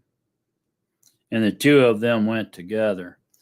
So here it appears that Abraham prophesied. Maybe he knew it or maybe he didn't know it, but he surely prophesied about Yahusha, right? Whether he knew it or not, that's what he just did. And they came to the place which Elohim had commanded him. And Abraham built an altar there and placed the wood in order, and he bound Yitzhak his son and laid him on the altar upon the wood. And Abraham stretched out his hand and took his knife to slay his son. But the messenger of Yahuwah called to him from the Shemaim and said, Abraham, Abraham. And he said, Here I am. And he said, Do not lay your hand on the boy, nor touch him. For now I know that you fear Elohim, seeing you have not withheld your son, your only son, from me. Here again, the messenger of Yahuwah is Yahusha.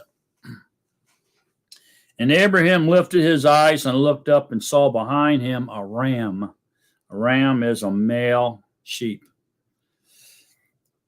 caught in a bush by its horns. And Abraham went and took the ram and offered it up for a burnt offering instead of his son. And Abraham called the name of this place Yahuwah Yirah, as it is said to this day, On the mountain Yahuwah provides. Yahuwah, provider.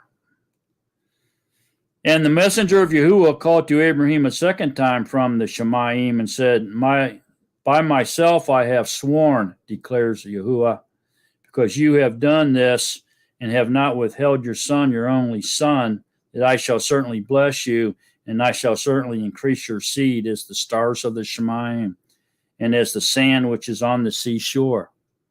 And let your seed possess the gate of their enemies. And in your seed all the nations of the Eretz shall be blessed, because you have obeyed my voice. How is all the nations of the Eretz blessed? Through Yahushua HaMashiach and his sacrifice. That's how. Then Abraham returned to his young men, and they rose up and went together to Beersheba, and Abraham dwelt at Beersheba. And it came to be after these events that it was reported to Abraham, saying, See, Michael too has borne children to your brother Nachor, or Milcah. Two has borne children to your brother Nachor. Utz, his firstborn, and Buz, his brother, and Quemuel, the father of Aram, and Kesed, and Kazo, and Pildash, and Quidlaph, and Beluthia. And Beluthal brought forth Ribqah. These 8 Milcah bore to Nachor, Abraham's brother.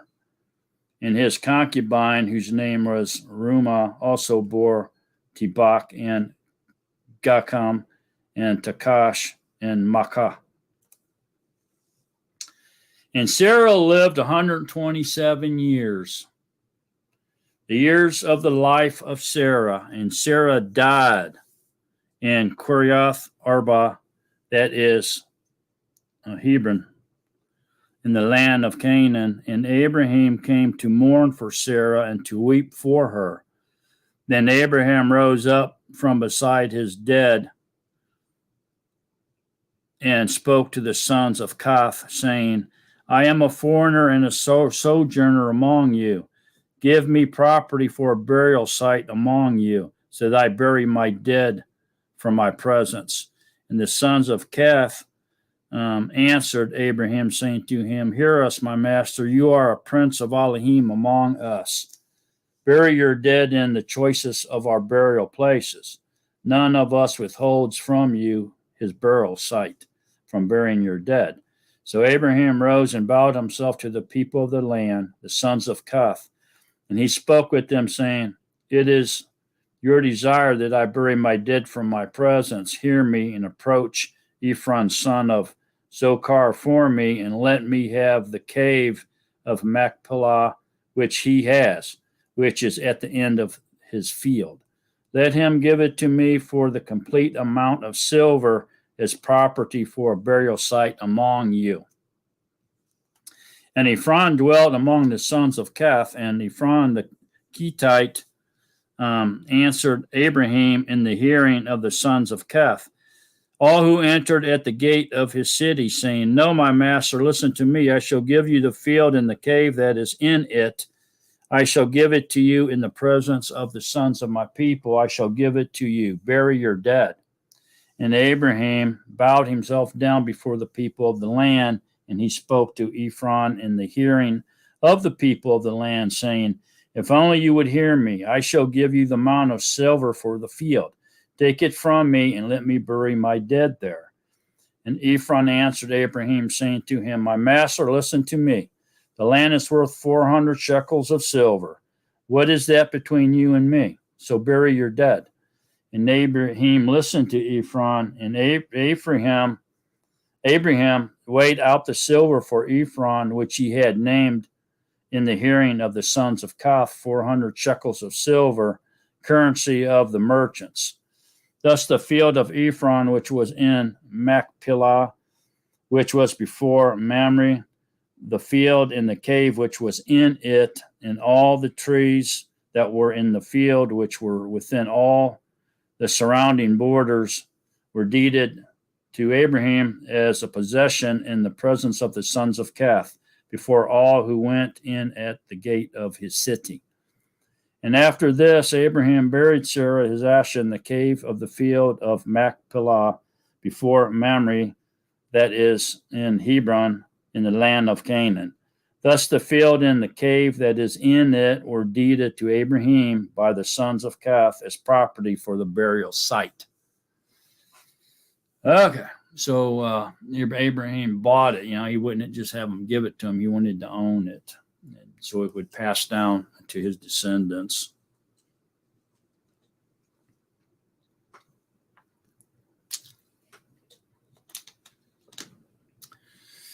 And Abraham was old, advanced in years. So here we see that he actually bought a piece of that land too, So he did purchase it, with his money. Not only did Yahuwah give him the land, he even bought some of it with his money. Further proof that it belongs to the Israelis, to the descendants of Abraham, Yitzhak, and YaAqob, right? And Abraham was old, advanced in years, And Yahuwah had blessed Abraham in every way. And Abraham said to the oldest servant of his house, who ruled over all that he had, please put my hand under my thigh, so that I make you swear by Yahuwah, the Elohim of the Shemaim and the Elohim of the Eretz, that you do not take an asha for my son from the daughters of the Canaanites, among whom I dwell, but to go to my land and to my relatives and take an asha for my son Yitzchak. And the servant said to him, what if the asher refuses to follow me to this land? Do I then take your son back to the land from which you came? And Abraham said to him, beware lest you take my son back there. Yahuwah Elohim of the Shemaim, who took me from my father's house and from the land of my relatives, and who spoke to me and swore to me, saying, to your seed I give this land, he sends his messenger before you, and you shall take an asha for my son from there. And if the asha refuses to follow you, then you shall be released from this oath. Only do not take my son back there. Then the servant put his hand under the thigh of Abraham his master and swore to him concerning this matter. That's pretty interesting, right?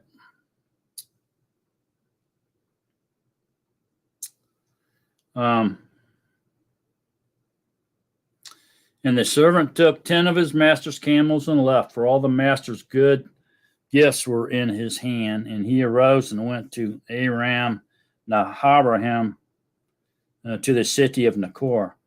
And he made his camels kneel down outside the city by a fountain of water at evening time, the time when women go out to draw water. And he said, Yahuwah, Elohim of my master Abraham, please cause her to meet before me this yom, and show kindness to my master Abraham. See, I am standing here by the fountain of water, and the daughters of the men of the city are coming out to draw water. Now let it be that the young asha to whom I say, please let down your jar to let me drink, and she says, drink, and let me water your camels too. Let her be the one whom you have appointed for your servant, Yitzchak. And let me know by this that you have shown kindness to my master. And it came to be before he had ended speaking that Rivkah, or Rachel, who was born to Bethuel, son of Milcah, the asha of Nachor, Abraham's brother, came out with her jar on her shoulder. And the young asha was very good looking, a maiden, no man having known her. And she went down to the fountain, filled her jar, and came up. Rachel. And the servant ran to meet her and said, please let me drink a little water from your jar. And she said, drink, my master. And she hurried and let her jar down to her hand and gave him a drink. And when she had finished giving him a drink, she said, let me draw water for your camels too, until they have finished drinking. And she hurried and emptied her jar into the trough, ran back to the fountain to draw water, and drew for all his camels. And watching her, the man remained silent in order to know whether Yahuwah had prospered his way or not. And it came to be, when the camels had finished drinking, that the man took a golden nose ring weighing half a shekel, and 2 bracelets for her wrist weighing 10 shekels of gold, and said, whose daughter are you? Please inform me. Is there room in your father's house for us to spend the night? And she said to him, I am the daughter of Bethuel, Michal's son, whom she bore to Nachor. And she said to him, we have both straw and fodder enough, and room to spend the night. And the man bowed down his head and worshipped Yahuwah, and he said, blessed be Yahuwah Elohim of my master Abraham, who has not forsaken his kindness and his truth toward my master. As for me, being on the way, Yahuwah led me to the house of my master's brothers. Then the young asha ran and informed those of her mother's house these things. And Rachel had a brother whose name was Laban, and Laban ran out to the man to the fountain. And it came to be when he saw the nose ring and the bracelets on his sister's wrist, and when he heard the words of his sister, Rachel, saying, "Thus the man spoke to me." Then he went to the man and saw him standing by the camels of the fountain, and he said, "Come in, O blessed of Yahuwah. Why do you stand outside? I myself have prepared the house and a place for the camels." So the man came into the house while he unloaded the camels and provided straw and fodder for the camels and water to wash his feet and the feet of the men who were with him, and set food before him to eat. But he said, "Let me not eat until I have spoken my word." And he said, "Speak on." And he said, "I am Abraham's servant, and Yahuwah has blessed my master exceedingly, and he has become great. And he has given him flocks and herds and silver and gold and male and female servants and camels and donkeys. And Sarah, my master's Asha, bore a son to my master when she was old, and he was given to him all that he was. And he has given to him all that he has. And my master made me swear, saying, "Do not take an Asha for my son from the daughters of the Canaanites, in whose land I dwell, but go to my father's house and to my relatives and take an Asha for my son." And I said to my master, "What if the Asha does not follow me?"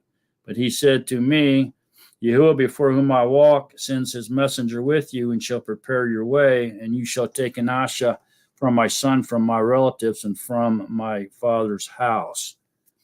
Then when you go to my relatives, you are to be released from this oath. And if they do not give her to you, then you are released from my oath." At this yom, I came to the fountain and said, "Yahuwah Elohim of my master Abraham, please, if you are prospering the way in which I am going, say I am standing by the fountain of water, and when the maiden comes out to draw water, I say to her, please give me a little drink from your jar to drink. And she says to me, drink and let me draw for your camels too. Let her be the Asha whom Yahuwah has appointed for my master's son." I had not yet ended speaking in my heart. Then see, Rachel was coming out with her jar on her shoulder, and she went down to the fountain and drew water. And I said to her, please let me drink. And she hurried and let her jar down from her shoulder and said, drink and let me water your camels too. So I drank, and she watered the camels too. And I asked her and said, whose daughter are you? And she said, the daughter of Bethuel, Nachor's son, whom Milcah bore to him. Then I put the nose ring on her nose and the bracelets on her wrists. And I bowed my head and worshipped Yahuwah and blessed Yahuwah, Elohim of my master Abraham, who had led me in the true way to take the daughter of my master's brother for his son. And now, if you are going to show kindness and truth to my master, let me know, and if not, let me know, so that I turn to the right or to the left. And Laban answered Bethuel too and said, the matter comes from Yahuwah. We are not able to speak to you either evil or good. See, Ribkah is before you. Take her and go, and let her be your master's son's Asha, as Yahuwah has spoken. And it came to be, when Abraham's servant heard their words, that he bowed himself towards the arets before Yahuwah. And the servant brought out ornaments of silver and ornaments of gold and garments, and gave them to Ribkah. He also gave costly gifts to her brother and to her mother. And he and the men who were with him ate and drank and spent the night. When they arose in the morning, he said, let me go to my master. But her brother and her mother said, let the young Asha stay with us a few days, at least 10, then you go. And he said to them, do not delay me, since Yahuwah has prospered my way. Let me go, so that I go to my master. And they said, let us call the young Asha and ask her. So they called Rachel and said to her, are you going with this man? And she said, I shall go. So they let go Ribkah, their sister, and her nurse, and Abraham's servant and his men. And they blessed Ribkah and said to her, let our sister become the mother of the thousands of 10,000s, and let your seed possess the gates of those who hate them. And Ribkah and her young women arose, and they rode on the camels and followed the men. So the servant took Ribkah and left. And Yitzchak came from the way of Beer Lakai Roy, for he dwelt in the south. And Yitzchak went out to meditate in the field in the evening. And he lifted his eyes and looked and saw the camels coming. And Ribkah lifted her eyes, and when she saw Yitzchak, she dismounted from her camel. And she had said to the servant, "Who is this man walking in the field to meet us?" And the servant said, "It is my master." So she took a veil and covered herself. And the servant told Yitzchak all the things he had done. And Yitzchak brought her into his mother Sarah's tent. And he took Ribkah, and she became his Asha, and he loved her. Thus Yitzchak was comforted after his mother's death. Okay, so the dilemma grows, right? And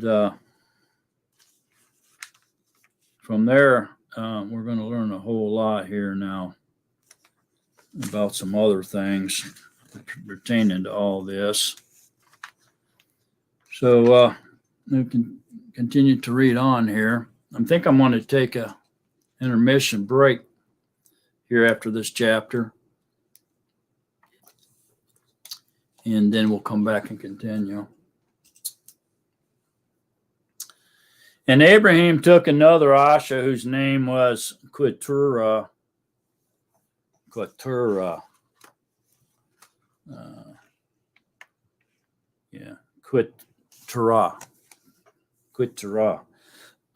So here's proof that Abraham took another wife and had more children. Okay. So some of these children here from this Asha, they had 6 sons, is part of the dilemma that's over there today. Okay. So it's like I said, it's not all Yishmaal's descendants. There's a lot more to it. Esau's, Abram's other wife here, Keturah, Jacob, his other wives, Lot's descendants. They all make up that population over there. But they're all related, pretty much, in one way or the other. Okay. And she bore him Zimran and Quoshin and Medin and Midian and Yishbak and Shuach. And Quoshin brought forth Sheba and Dedan, and the sons of Dedan were Asarim and Letishim and Luim, and the sons of Midian were Apha and Aphar and Enoch and Abidah and Alda. All those were the children of Keturah. Now Abraham gave all that he had to Yitzchak, but to the sons of the concubines whom Abraham had, Abraham gave gifts while he was still living and sent them away from his son Yitzchak eastward to the land of the east. And these are all the years of Abraham's life which he lived, 175 years old. And Abraham breathed his last and died in a good old age, aged and satisfied, and was gathered to his people. So interesting, right? He had married this. It's kind of crazy. He married this woman, had these 6 sons, these other children. Sounds like grandchildren. Even up beyond the age where he had Yitzhak. He lived to be 175. He had Yitzhak when he was 100, remember?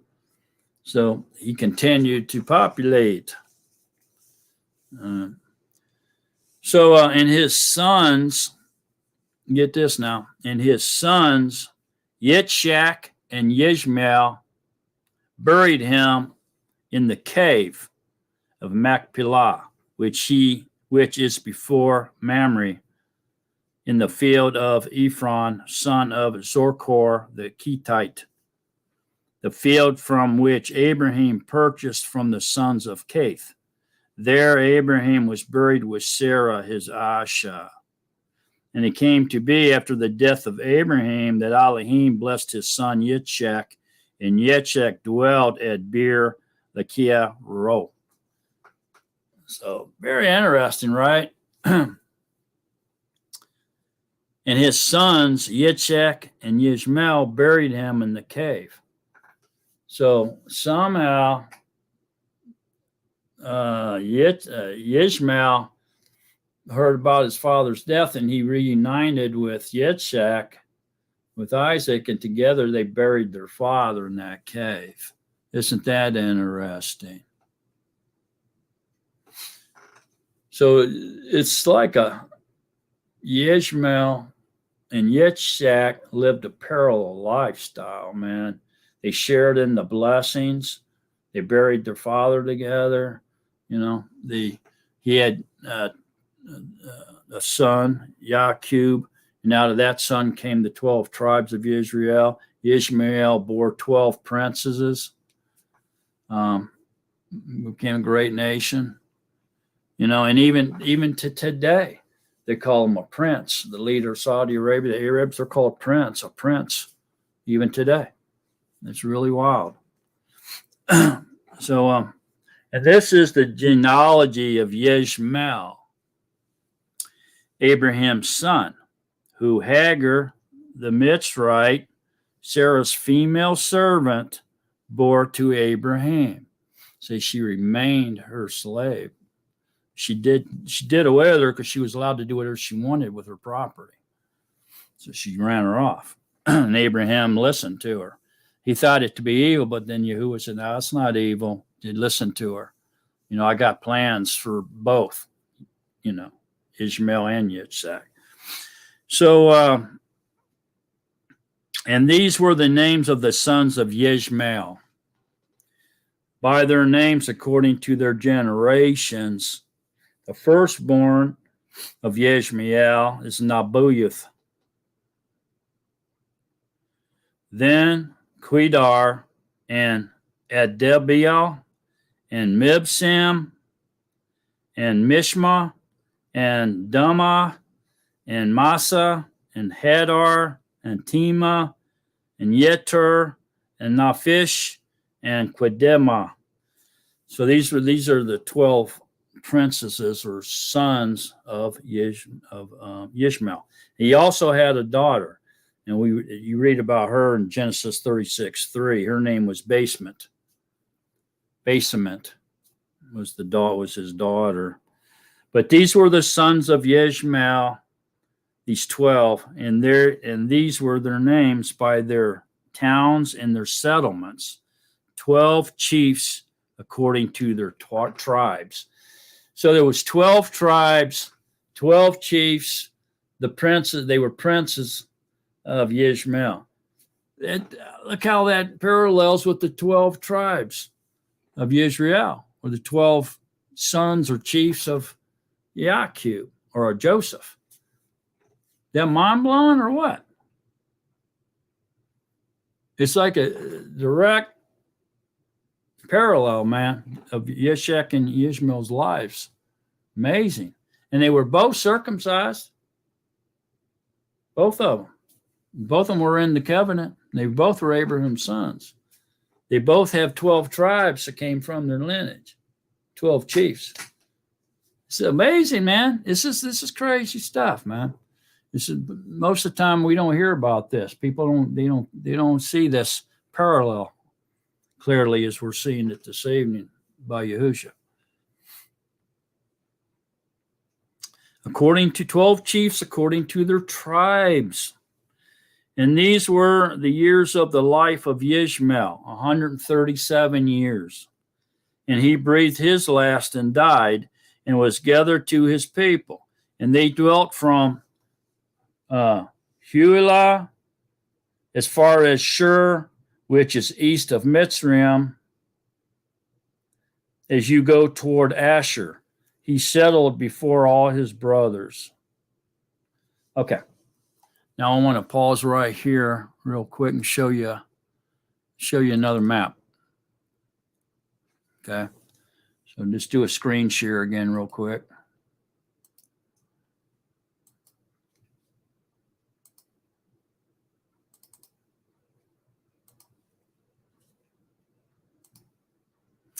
Okay, so what we just read here, from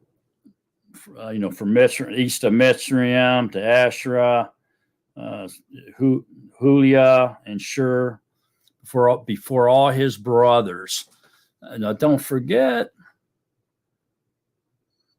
here's Shur.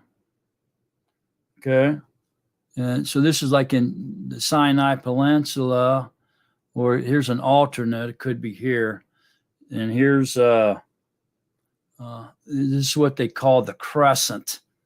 Okay, the green crescent is what they call this right here. And then over here, it goes all the way over here then to this Hulia, okay, almost to the basically to Kuwait border here, close to the Persian Gulf. So this is where Yishmaal roamed, this whole area. He went from here to here, possibly from here to here, but that was the arc, what they call the green crescent, and all this land is Saudi Arabia here. He's the father of the Arabs. So all this land right here, Yishmaal dwelled in. And the 12 chiefs, the 12 tribes of Yishmaal lived in this area. So look at that. Became a great nation. You can see the nation he became is Saudi Arabia. But all those 12 tribes are within this area, and he was a nomad. He never settled. He just roamed. His whole life, he just roamed around with his bow, hunting and stuff, like a nomad. Probably had to because of this great desert here. So he had to move around to find food and stuff, water and whatnot, because it was this obviously mostly desert. See that? So that's very interesting, isn't it?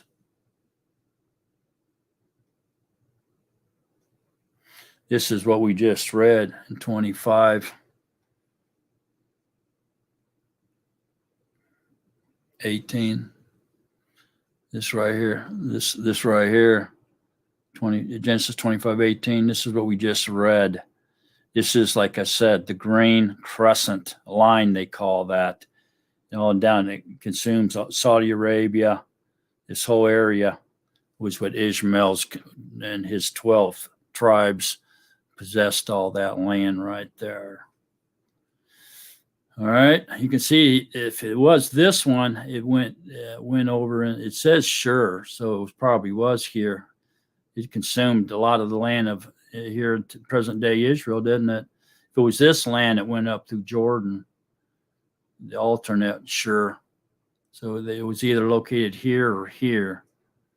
But since it mentions east of Egypt, so it could be either one. But they both end at the same place because it names it right here.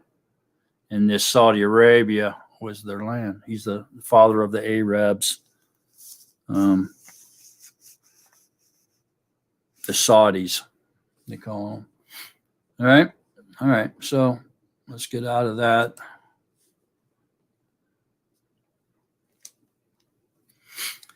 And this is the genealogy of Yitzhak, Abraham's son. Abraham brought forth Yitzhak, and Yitzhak was 40 years old when he took Ribkah as Asha, or Rachel, the daughter of Bethuel, the Armenian of Padan Aram, the sister of Laban, the Armenian. And Yitzhak prayed to Yahuwah for his Asha because she was barren. And Yahuwah answered his prayer, and Rachel, his Asha, conceived. And within her the child struggled together. And she said, if all is right, why am I this way? So she went to ask Yahuwah, and Yahuwah said to her, 2 nations are in your womb, and 2 people shall be separated from your body, and 1 people shall be stronger than the other, and the older serve the younger. So here we go again. Here we go again, right? And when the Yamam were filled for her to give birth, and see, twins were in her womb. And the first came out red all over like a hairy garment. So they called his name Esau. And afterward, his brother came out with his hand holding to Esau's heel. So his name was called YaAqob. And Yitzhak was 60 years old when she bore them. And the boys grew up, and Esau became a man knowing how to hunt, and a man of the field, while YaAqob was a quiet man dwelling in tents. Doesn't this sound a lot like Yishak and Isaac and Ishmael? It does. It's just, this is amazing. And Yitzhak loved Esau because he ate of his wild game, but Rachel loved YaAqob, or Jacob. And YaAqob cooked the stew, and Esau came in from the field, and he was weary. And Esau said to YaAqob, please feed me with that same red stew, for I am weary. Edom means red. This is why his name was called Edom, because he ate the red stew. But YaAqob said, sell me your birthright today. And Esau said, look, I am going to die, so why should I have birthright? Then YaAqob said, swear to me today. And he swore to him and sold his birthright to YaAqob. YaAqob then gave Esau bread and stew of lentils, and he ate and drank and rose up and left. Thus Esau despised his birthright. So, wow. Esau sells his birthright to Jacob for some red stew because he was hungry. He didn't really care about it. This wasn't really done legally as far as the law went. So it was not, highly unlikely it would be recognized by anybody except for one person. And that one person was Yahuwah. It's because Yahuwah witnessed this, and he upheld it in his right rulings. So we read more about that later on and you get to understand that a little bit better. But wow, okay. So we could see now the dilemma unfolding more and more and getting deeper and deeper. And as we read on here, doesn't it? And no wonder there's such a mess going on today through all this. This history is mind-blowing, that explains to us and leads up to today what's going on here. Very important to get all this.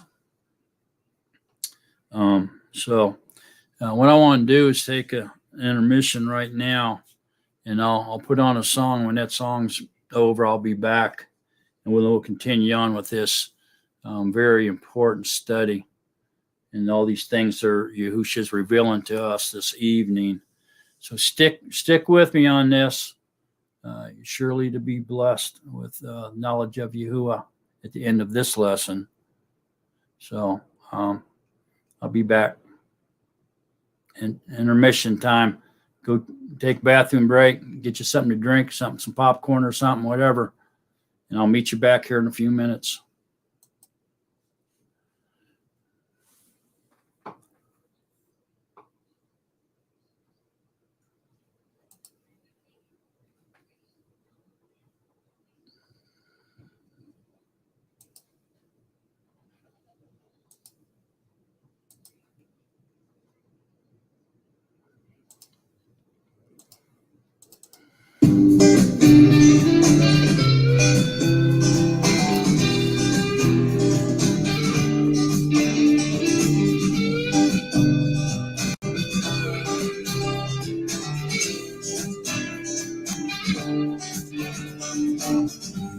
Let all creation and all mankind make a joyful noise to you. Let all the stones off the ground shout your name. Make a joyful noise to you. Let all the trees of the fields clap their hands. Let all the oceans roar. Let all the trumpets and shofars sound. Let all the great high mountains bow down. All honor, all praise. You are worthy in all of your ways. Yahuwah, all power, all love. Almighty of heaven above, Yahuwah, by your blood, by your stripes, by Yahushua who delivers all our lives. You are greatly to be praised.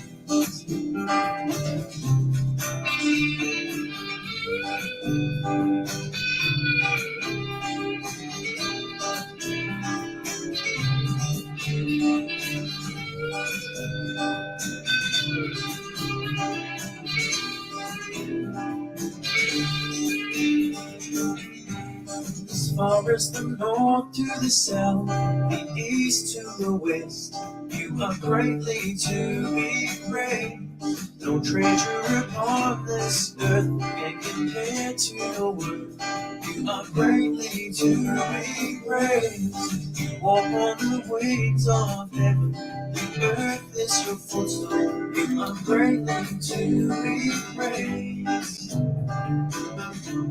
Yahuwah, you are greatly to be praised. All honor, all praise. You are worthy in all of your ways, Yahuwah. All power, all love, Almighty of heaven above, Yahuwah. By your blood, by your stripes, by Yahushua who delivers all our lives. You are greatly to be praised. Greatly to be praised. All honor, all praise. You are worthy in all of your ways, Yahuwah. All power, all love, Almighty of heaven above, Yahuwah. By your blood, by your stripes, by Yahushua who delivers all our lives. You are greatly to be praised, greatly to be praised.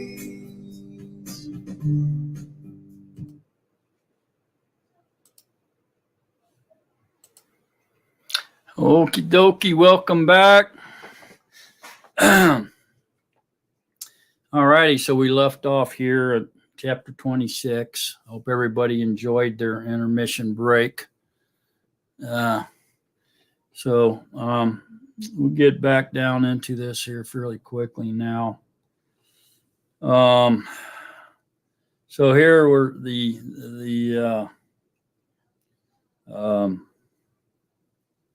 dilemma here is unfolding before us, and we're starting to see now everything that's as things began happening in history, how we ended up where we are now over here in the Middle East, but just because of these things here, we can learn a lot. I mean, so there's some kind of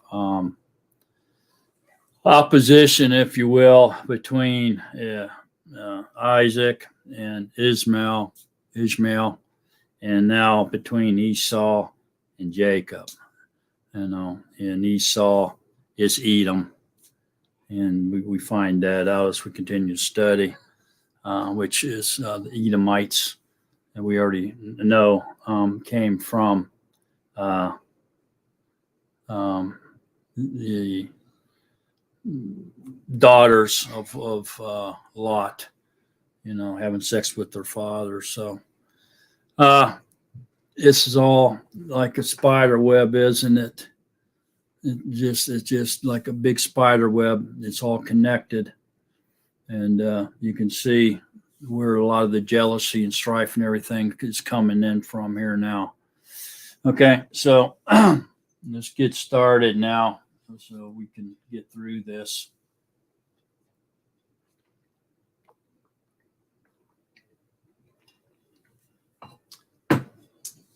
And hang in there. This gets deep and important. So we gotta, sacrifice our time to Yahuwah. And this is great obedience to be doing this. And for some reason, Yahuwah is in a reading mood. He wants us to go through this. So stick with him. Sacrifice your time to Yahuwah. Be obedient. Humble yourself in front of Yahuwah and listen to his teaching. And there was a scarcity of food in the land, besides the first scarcity of food which was in the Yamam of Abraham. And Yitzhak went to Abimelech, sovereign of the Philistines, in Gerar. And Yahuwah appeared to him and said, do not go down to Mitzrayim. Live in the land which I command you. Sojourn in this land, and I shall be with you and bless you, for I give all these lands to you and your seed, and I shall establish the oath which I swore to Abraham your father. And I shall increase your seed like the stars of the Shemayim, and I shall give all these lands to your seed, and in your seed all the nations of the Eretz shall be blessed. Because Abraham obeyed my voice and guarded my charge, my commands, my laws, and my Torah. And Yitzhak dwelt in Gerar. And when the men of the place asked about his Asha, he said, she is my sister, for he was afraid to say, she is my Asha, thinking lest the men of the place would kill me for Rachel because she is good looking. And it came to be when he had been there a long time that Abimelech, sovereign of the Philistines, looked through a window, and he watched and saw Yitzhak caressing Rachel, his Asha. So Abimelech called Yitzhak and said, see, truly she is your Asha. So how could you say she is my sister? And Yitzhak said to him, because I said, lest I die on account of her. And Abimelech said, what is this you have done to us? One of the people had almost lain with your Asha, and you would have brought guilt on us. And Abimelech commanded all his people, saying, he who teaches this man or touches this man or his Asha shall certainly be put to death. And Yitzhak sowed in that land and reaped in that same year 100-fold, and Yahuwah blessed him. And the man grew great and went forward until he became very great. And he came to have possessions of flocks and possessions of herds and a great body of servants. And the Philistines envied him. And the Philistines had stopped up all the wells which his father's servant had dug in the days of Abraham his father, and filled them with dirt. And Abimelech said to Yitzhak, go away from us, for you are much mightier than we. So Yitzhak went from there and pitched his tent in the Wadi Gerar, and dwelt there. And Yitzhak dug again the wells of water which they had dug in the Yamam of Abraham his father, for the Philistine had stopped them up after the death of Abraham. And he called them by the names which his father had called them. But when Yitzhak's servants dug in the wadi and found a well of running water there, the herdsmen of Gerar strove with Yitzhak's herdmen, saying, the water is ours. And he called the name of the well Yisik, because they strove with him. And they dug another well, and they strove over that one too, and he called its name Sitnah. And he moved from there and dug another well, and they did not strive over it. And he called its name Rehoboth, and said, for now Yahuwah has made room for us, and we shall bear fruit in the land. And from there he went up to Beersheba, and Yahuwah appeared to him the same night and said, I am the Elohim of your father Abraham. Do not fear, for I am with you, and shall bless you and increase your seed for my servant Abraham's sake. And he built an altar there and called on the name of Yahuwah, and he pitched his tent there, and the servants of Yitzhak dug a well there. And Abimelech came to him from Gerar with Akuzath, one of his friends, and Pikol, the commander of his army. And Yitzhak said to them, Why have you come to me, seeing you have hated me and have sent me away from you? But they said, We have clearly seen that Yahuwah is with you. And we said, Please let there be an oath between you and us. And let us make a covenant with you that you do no evil to us, as we have not touched you, and as we have done only good toward you, and have sent you away in peace. You are now blessed by Yahuwah. And he made them a feast. And they ate and drank, and they rose early in the morning and swore an oath with one another. And Yitzhak let them go, and they departed from him in peace. And on the same Yom, it came to be that the servants of Yitzhak came and informed him about the well, which they had dug, and said to him, We have found water. So he called it Shabah. Therefore, the name of the city is Beersheba to this Yom.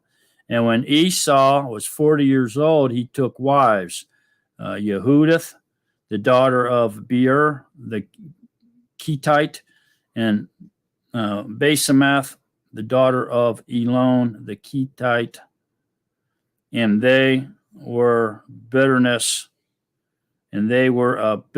of Ruach to Yitzhak and Rachel, Rivkah. And it came to be when Yitzhak was old and his eyes were too dim to see, that he called Esau, his elder son, and said to him, My son. And he answered him, Here I am. And he said, See, now I am old. I do not know the yom of my death. Now then, please take your weapons and quiver and your bow and go out to the field and hunt wild game for me, and make me a tasty dish such as I love, and bring it to me to eat, in order that my being does bless you before I die. And Rachel heard when Yitzhak spoke to Esau his son, and Esau went to the field to hunt wild game and to bring it.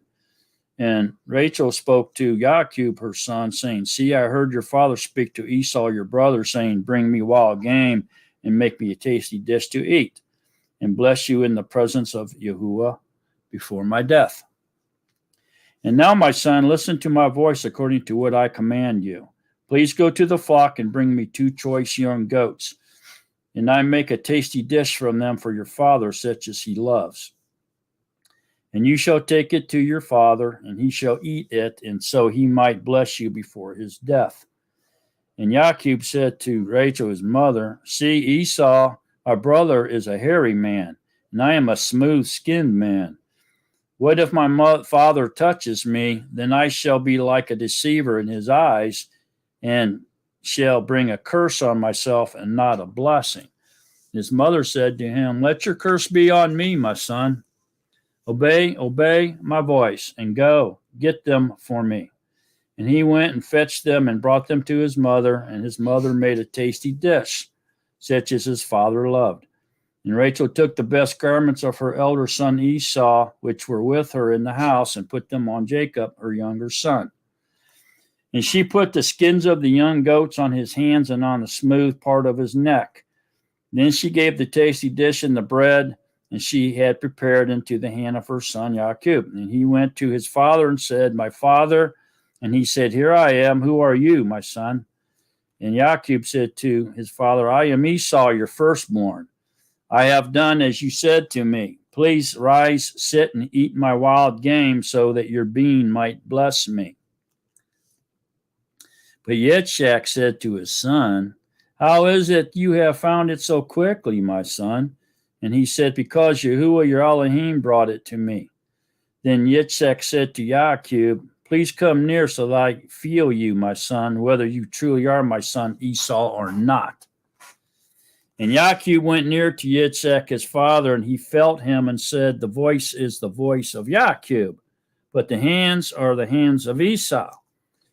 And he did not recognize him, for his hands were hairy like his brother Esau's hands, and he blessed him. And he said, are you truly my son Esau? And he said, I am. And he said, bring it near to me, and let me eat of my son's wild game, so that my being might bless you. So he brought it near to him, and he ate. And he brought him wine, and he drank. And his father Yitzchak said to him, please come near and kiss me, my son. And he came near and kissed him, and he smelt the smell of his garments, and blessed him, and said, see, the smell of my son is like the smell of a field which Yahuwah has blessed.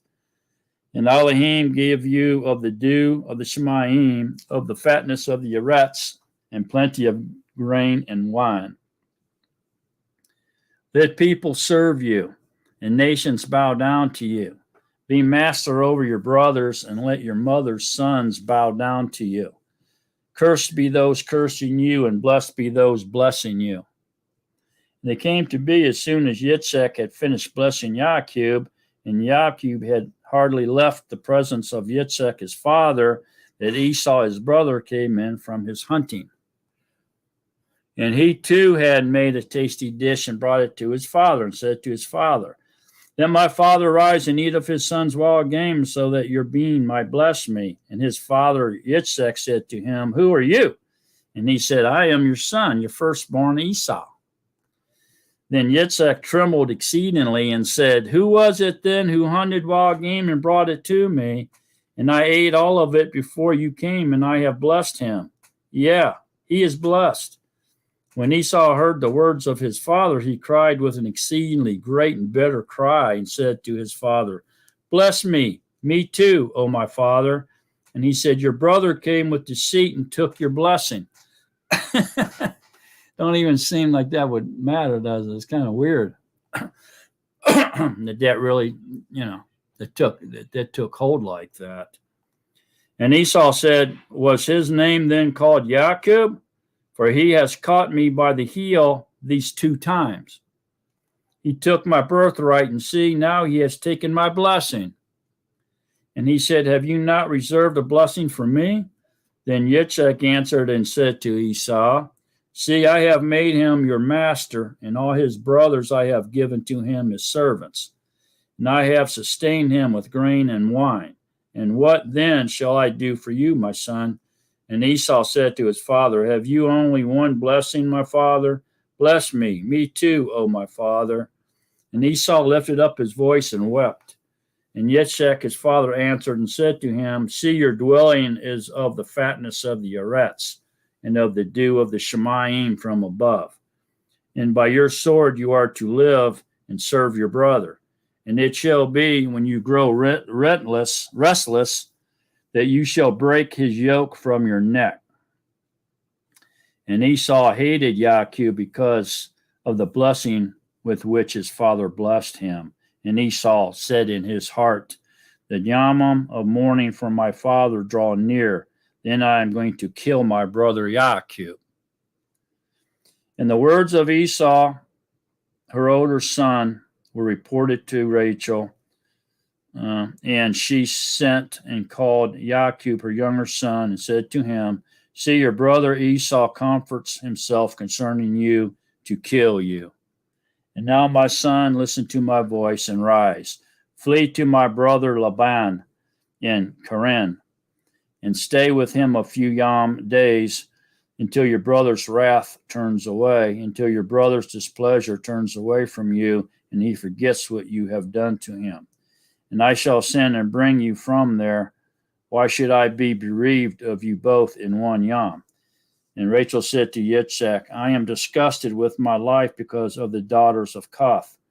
If YaAqob takes Enasha from the daughters of Koth, like these who are the daughters of the land, what is my life to me?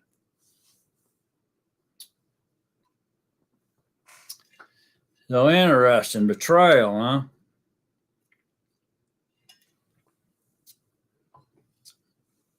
huh? So this dilemma between Esau and Jacob, it's also part of this end time hatred and the events that's going on here. Just totally amazing, really. And Yitzhak called YaAqob and blessed him and commanded him and said to him, do not take Anasha from the daughters of Canaan. Arise, go to Padan Aram, to the house of Bethuel, your mother's father, and take Anasha for yourself from there, from the daughters of Laban, your mother's brother. And Al Shaddai bless you and make you bear fruit and increase you, and you shall become an assembly of peoples, and give you the blessing of Abraham to you and your seed with you, so that you inherit the land of your sojournings, which Elohim gave to Abraham. So Yitzhak sent YaAqob away, and he went to Padan Aram to Laban, son of Bethuel, the Aramean, the brother of Rachel, the mother of YaAqob and Esau. And Esau saw that Yitzhak had blessed YaAqob and sent him away to Padan Aram to take himself an Asha from there.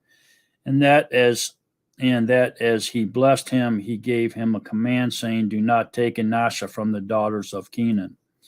And that YaAqob had obeyed his father and his mother and had gone to Padan Aram. So Esau saw that the daughters of Canaan did not please his father Yitzhak, and Esau went to Yishmaal and took Machalath, the daughter of Yishmaal, Abraham's son, the sister of Nebaioth, to be his Asha. So Esau married Yishmael's daughter, besides the wives he had. And YaAqob went out from Beersheba and went toward Haran. And he came upon a place and stopped over for the night, for the sun had set. And he took one of the stones of that place and put it at his head, and he lay down in that place to sleep. And he dreamed and saw a ladder set up on the Eretz, and its top reached to the Shemayim, and saw messengers of Elohim going up and coming down on it. And see, Yahuwah stood above it and said, I am Yahuwah Elohim of Abraham, your father, and the Elohim of Yitzhak. The land on which you are lying, I give it to you and your seed. So there's more confirmation that the Israelis have the right to the promised land. It belongs to them. And your seed shall be as the dust of the Eretz, and you shall break forth to the west and to the east and to the north and the south. And all the clans of the Eretz shall be blessed in you and in your seed. So see, the brother, the twin brother of YaAqob, married Ishmael's daughter. See that? So see how the plot continues, right? Family against family, the same family against family, man. It's just totally mind-blowing because of all these errors that seem to happen and to go on here. And see, I am with you and shall guard you wherever you go and shall bring you back to this land, for I am not going to leave you until I have done what I have spoken to you. And YaAqob awoke from his sleep and said, truly, Yahuwah is in this place, and I did not know it. And he was afraid and said, how awesome is this place? This is none other than the house of Elohim, and this is the gate of the Shemayim. And YaAqob rose early in the morning and took the stone that he had put at his head, set it up as a standing column, and poured oil on top of it. And he called the name of that place Bethel. However, the name of that city had been Luz previously. And YaAqob made a vow saying, seeing Elohim is with me and has kept me in this way that I am going, and has given me bread to eat and a garment to put on, when I have returned to my father's house in peace, and Yahuwah has been my Elohim, then this stone which I have set as a standing column shall be Elohim's house. And of all that you give me, I shall certainly give a tenth to you. Wow.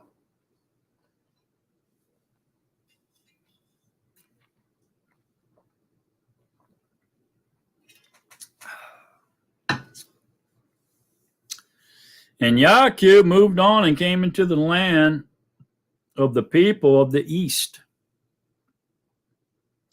So where do you suppose that rock was? Jerusalem? Seems like it must have been Jerusalem. Huh?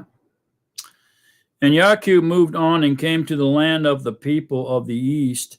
And he looked and saw a well in the field, and saw 3 flocks of sheep lying by it. For out of that well they watered the flocks, and the large stone was on the well's mouth. And all the flocks would be gathered there. Then they would roll the stone from the well's mouth and water the sheep, and put the stone back in its place on the well's mouth. So YaAqob said to them, my brothers, where are you from? And they said, we are from Haran.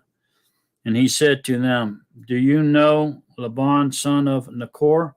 And they said, we know him. So he said to them, is he well? And they said, well. And see, his daughter Rachel is coming with the sheep. And he said, see, it is still high day, not the time of the livestock to be gathered together. Water the sheep and go and feed them. But they said, we are not allowed until all the flocks are gathered together. And they have rolled the stone from the well's mouth. Then we shall water the sheep. While he was still speaking with them, Rachel came with her father's sheep, for she was a shepherdess.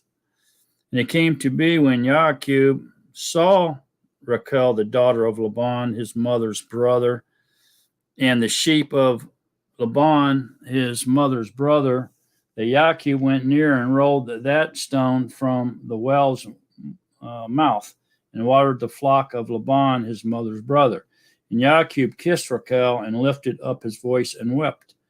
And when YaAqob told Rachel that he was her father's relative, and that he was Ribqual's son, she ran and told her father. And it came to be when Laban heard the report about YaAqob, his sister's son, that he ran to meet him and embraced him and kissed him and brought him to his house. Then he told Laban all these things. And Laban said to him, you are indeed my bone and my flesh. And he stayed with him for a month. Then Laban said to YaAqob, because you are my relative, should you therefore serve me for naught? Let me know what should your wages be. And Laban had 2 daughters. The name of the elder was Leah, and the name of the younger was Rachel. And Leah's eyes were weak, but Rachel was lovely of form and appearance. And YaAqob loved Rachel, so he said, let me serve you 7 years for Rachel, your younger daughter. And Laban said, it is better that I give her to you than that I should give her to another man. Stay with me. So YaAqob served 7 years for Rachel, and they seemed to him but a few yamim, because of the love he had for her. Then YaAqob said to Laban, give me my asha, for my yamim are completed, and let me go into her. And Laban gathered all the men of the place and made a feast. And it came to be in the evening that he took Leah, his daughter, and brought her to YaAqob. And he went in to her, and Laban gave his female servant Zilpah to his daughter Leah as a female servant. And in the morning it came to be that, see, it was Leah. So he said to Laban, what is this you have done to me? Was it not for Rachel that I served you? Why then have you deceived me? And Laban said, It is not done this way in our place, to give the younger before the firstborn. Complete the week of this one, then we give you this one too. For the service which you shall serve with me still another 7 years. And YaAqob did so and completed her week. Then he gave him his daughter Rachel too as Asha. And Laban gave his female servant Bilhah to his daughter Rachel as a female servant. And he also went into Rachel, and he also loved Rachel more than Leah. And he served him still another 7 years. And Yahuwah saw that Leah was unloved, and he opened her womb, but Rachel was barren. And Leah conceived and bore a son, and she called his name Reuben. For she said, For Yahuwah has looked on my affliction, because now my husband is going to love me.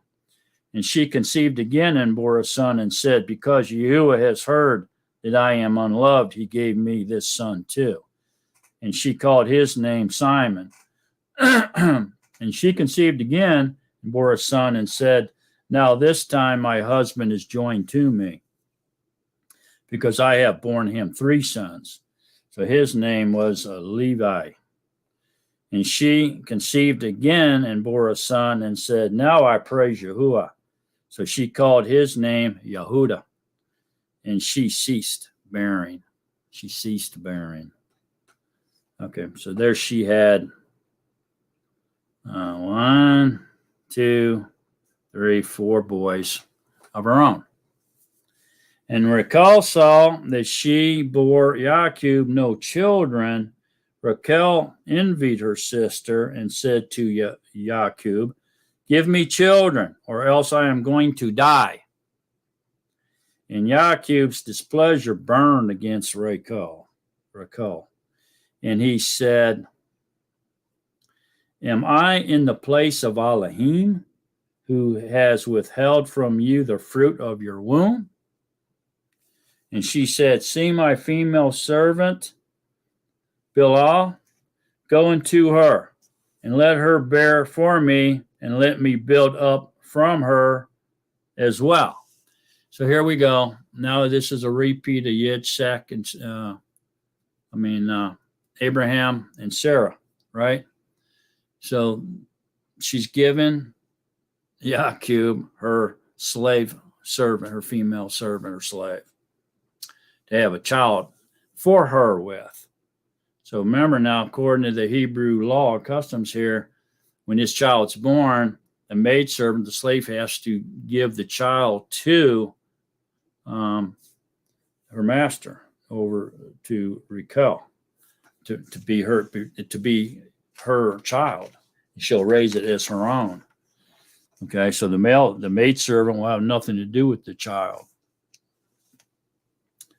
So she gave him Bilhah, her female servant, as Asha, and YaAqob went into her, and Bilhah conceived and bore YaAqob a son. And Rachel said, Elohim has rightly ruled my case, and has also heard my voice and given me a son. You see that? Given me a son. So she takes possession of that son, that boy that was born through the slave woman. So she called his name Dan. So Dan was the maidservant's child, same as Ishmael was Hagar's child. You see that? But Hagar didn't give hers up. That was the big problem. She didn't comply to the law. And Rachel's female servant Bilhah conceived again and bore YaAqob a second son. And Rachel said, With great wrestlings I have wrestled with my sister, which was Leah, and I have overcome. So she called his name Naphtali. So Naphtali was Rachel's son through her maidservant. Okay. It's the same thing exactly what happened with Sarah and Hagar. And Leah saw that she had ceased bearing, that she had them 4 boys, and she took Selpa, her female servant, and gave her to YaAqob as Asha. And Leah's female servant, Selpa, bore YaAqob another son. And Leah said, with Gad. So she called his name Gad. So Gad came from Leah's maidservant. And Leah's female servant, Silpah, bore YaAqob a second son. Sound like these 2 sisters were running a race. They were seeing who could have the most kids or something here, weren't they? And Leah said, I am blessed, for the daughters shall call me blessed. So she called his name Asher. And Reuben went in the days of wheat harvest and found dudium in the field, or mandrakes, and brought them to his mother Leah. And Rachel said to Leah, please give me some of your son's dudium, or mandrakes. And she said to her, is it a small matter that you have taken away my husband? Would you take away my son's dudium too? And Rachel said, therefore let him lie with you tonight for your son's dudium. Says here in captions, dudium is the term for a hallucinogenic fruit, sometimes called mandrake or love apples. And when YaAqob came out of the field in the evening, Leah went out to meet him and said, do come unto me, for indeed I have hired you with my son's dudium. And he lay with her that night, and Elohim listened to Leah, and she conceived and bore YaAqob a 5th son. And Leah said, Elohim has given me my hire, because I have given my female servant to my husband. So she called his name Yisharal. And Leah conceived again and bore YaAqob a 6th son. And Leah said, Elohim has presented me with a good present. Now my husband is going to dwell with me, because I have bore him 6 sons. So she called his name Zebulun. And afterwards she bore a daughter and called her name Dinah. So there you go. So now she has 6 sons of her own, and 2 more by her slave. Right? So that would be 8 altogether. And so far, Rachel's only had 2 sons through her maidservant, but they are her sons. Okay, so that makes 10. Okay, and Elohim remembered Rachel and Rachel, and Elohim listened to her and opened her womb. And she conceived and bore a son and said, Elohim has taken away my reproach. So she called his name Yusuf, or Joseph, and said, Yahuwah has added to me another son. So there's 11. And it came to be when Rachel had bore Yusuf, and YaAqob said to Laban, send me on my way to go to my own place and to my land. Give my wives and my children for whom I have served you, and let me go. For you yourself know my service which I have done for you. And Laban said to him, if I have found favor in your eyes, please stay, for I have diligently watched that Yahuwah has blessed me for your sake. And he said, name me your wages, and I give it. So he said to him, you know how I have served you and how your livestock has been with me. For the little you had before I came has increased greatly, and Yahuwah has blessed you since my coming. But now, when am I to provide for my own house too? And he said, what do I give you? And YaAqob said, give me not. If you do this for me, I shall again feed and guard your flocks. Let me pass through all your flock today, removing from there all the speckled and spotted sheep, and all the black ones among the lambs, and the spotted and speckled among the goats, and these shall be my wages. And my righteousness shall answer for me in time to come, when you come concerning my wages. Every one that is not speckled and spotted among the goats, and black among the lambs, it is stolen if it is with me. And Laban said, see, let it be according to your word.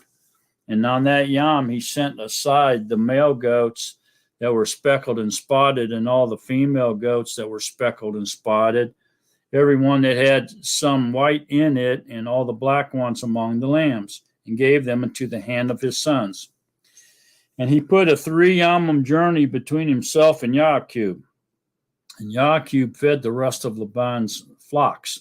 And YaAqob took for himself rods of green poplar, and of the almond and the chestnut trees, peeled white strips in them, and exposed the white which was in the rods.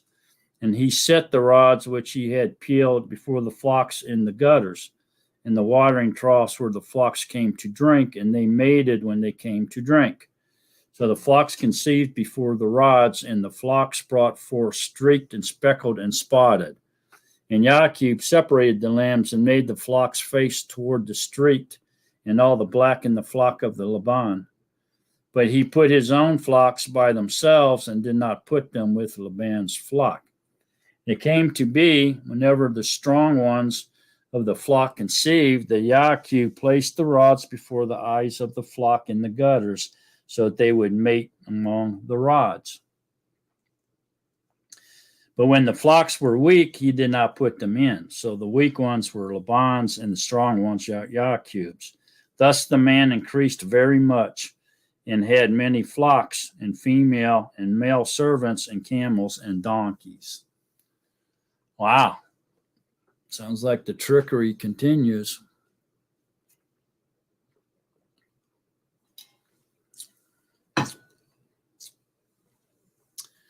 And he heard the words of Laban's son, saying, YaAqob has taken away all that was our father's, and from what belonged to our father he has made all this wealth.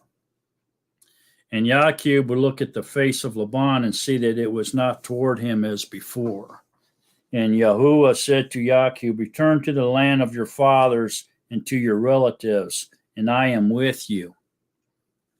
And YaAqob sent and called Rachel and Leah to the field to his flock, and said to them, I see your father's face, that it is not toward me as before, but the Elohim of my father has been with me.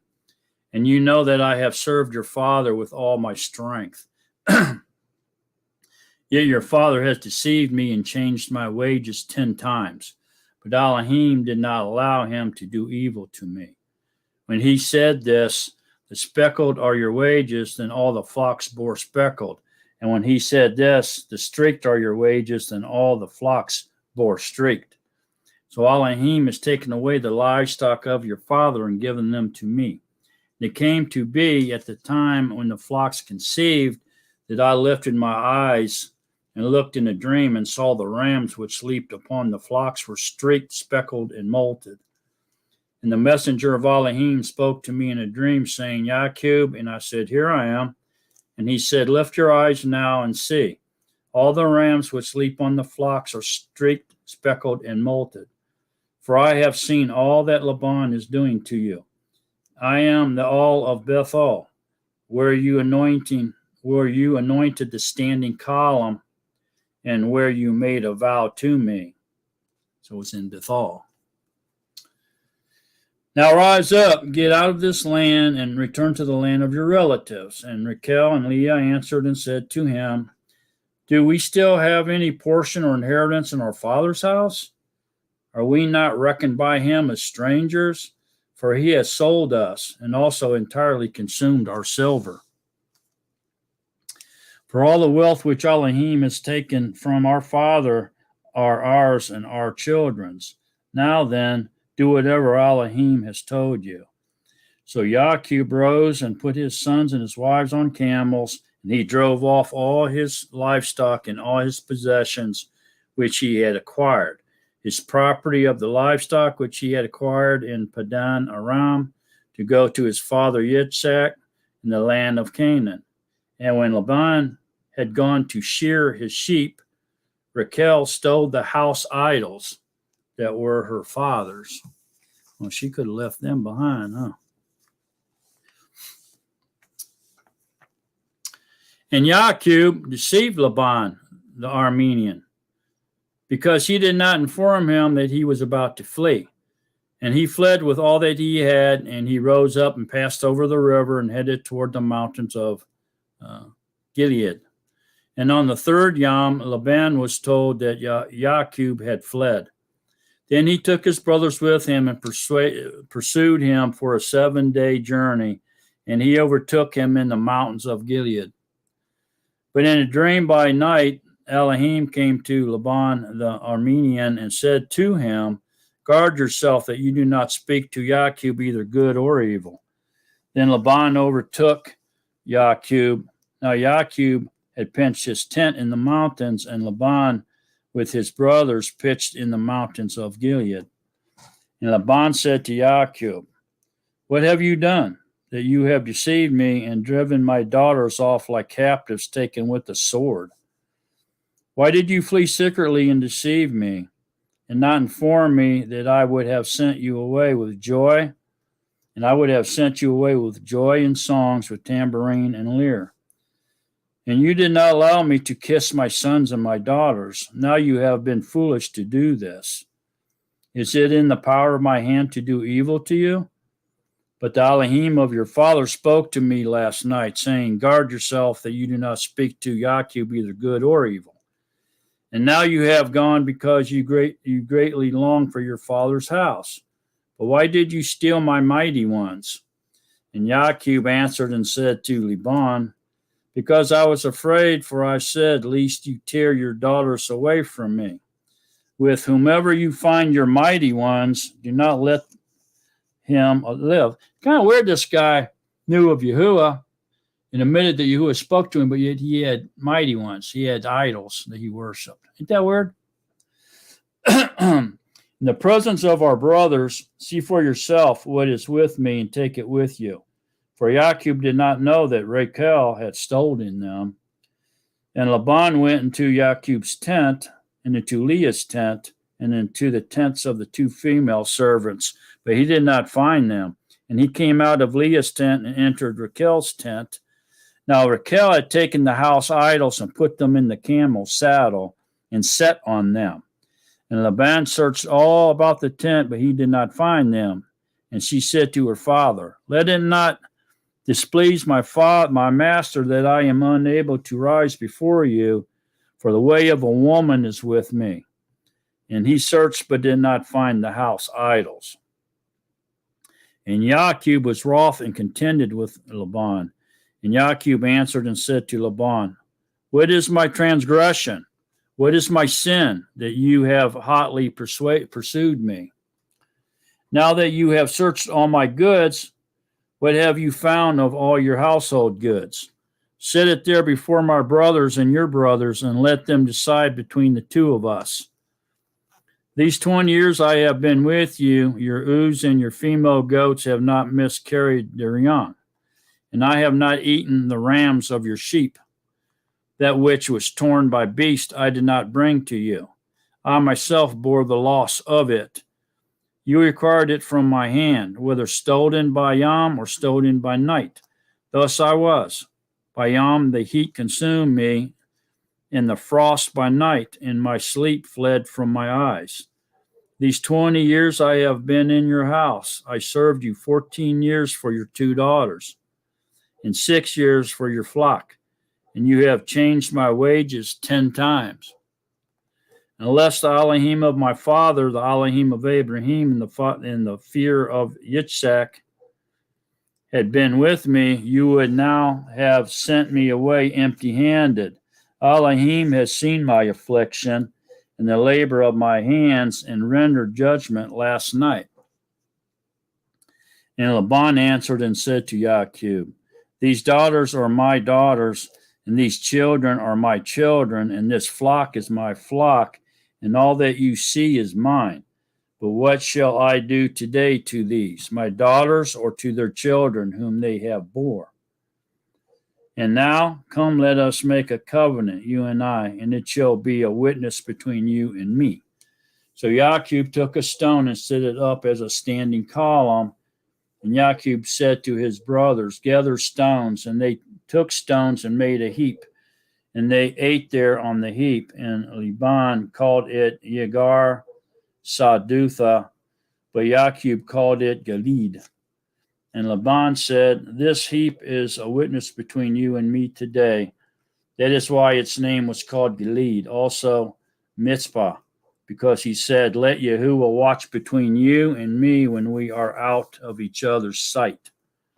If you afflict my daughters, or if you take other wives besides my daughters, although no man is with us, see, Elohim is witness between you and me. And Laban said to YaAqob, see this heap and see this standing column, which I have placed between you and me. This heap is a witness, and this standing column is a witness, that I do not pass beyond this heap to you, and you do not pass beyond this heap and this standing column to me for evil. The Elohim of Abraham, the Elohim of Nachor, and the Elohim of their father rightly rule between us. And YaAqob swore by the father of his father Yitzchak, swore by the fear of his father Yitzchak. And YaAqob brought an offering on the mountain and called his brothers to eat bread. And they ate bread and spent the night on the mountain. And Laban rose up early in the morning and kissed his sons and daughters and blessed them. And Laban left and returned to his place. All right. So YaAqob gets away from him. Settled. And YaAqob went on his way, and the messengers of Elohim met him. And when YaAqob saw them, he said, this is the camp of Elohim. And he called the name of that place Mechanaim. And YaAqob sent messengers before him to Esau, his brother, in the land of Seir, the field of Edom, and he commanded them, saying, say this to my master Esau, your servant YaAqob said this, I have sojourned with Laban and stayed there until now. And I have bulls and donkeys and flocks, male and female servants, and I have sent to inform my master to find favor in your eyes. So the messengers returned to YaAqob, saying, we came to your brother Esau, and he also is coming to meet you, and 400 men are with him. And YaAqob was greatly afraid and distressed. So he divided the people that were with him and the flocks and the herds and the camels into two groups. And he said, if Esau comes to the one group and attacks it, then the other group which is left shall escape. And YaAqob said, O Elohim of my father Abraham and Elohim of my father Yitzchak, Yahuwah, who said to me, return to your land and to your relatives and do good to you. I do not deserve the least of all the kind acts and all the truth which you have shown your servant. For I passed over this Jordan and with my staff, and now I have become two groups. Deliver me, I pray, from the hand of my brother, from the hand of Esau. For I fear him, lest he come and shall smite me and the mother with the children.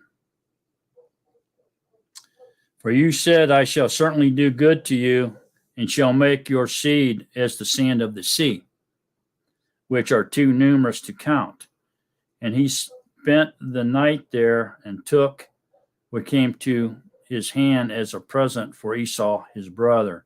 So say the same promise was made to Abraham, Yitzchak, and YaAqob, and Yishmaal. Same promise, to increase them to a number that could not be counted. So 200 female goats and 20 male goats, 200 ewes and 220 rams, 30 male camels with their colts, 40 cows and 10 bulls, 20 female donkeys, and 10 foals. And he gave into the hand of his servants every drove by itself, and said to his servants, pass over before me and put some distance between drove and drove. And he commanded the first one, saying, when ye saw my brother meet you and ask you, saying, to whom do you belong, and where are you going, and whose are these in front of you? Then you shall say, they are your servant YaAqob's. It is a present sent to my master Esau. And see, he also is behind us. So he commanded the second and the third, and all who followed the drove, saying, speak to Esau the same word when you find him, and you shall say, also, look, your servant YaAqob is behind us, for he said, let me appease him with the present that goes before me, and after that see his face. He might accept me, and the present passed over before him, but he himself spent the night in the camp. And he rose up that night and took his 2 wives and his 2 female servants and his 11 sons, and passed over the ford of Yabakuk. And he took them and sent them over the stream, and sent over what he had. And YaAqob was left alone. And a man wrestled with him until the breaking of day, breaking of Yom.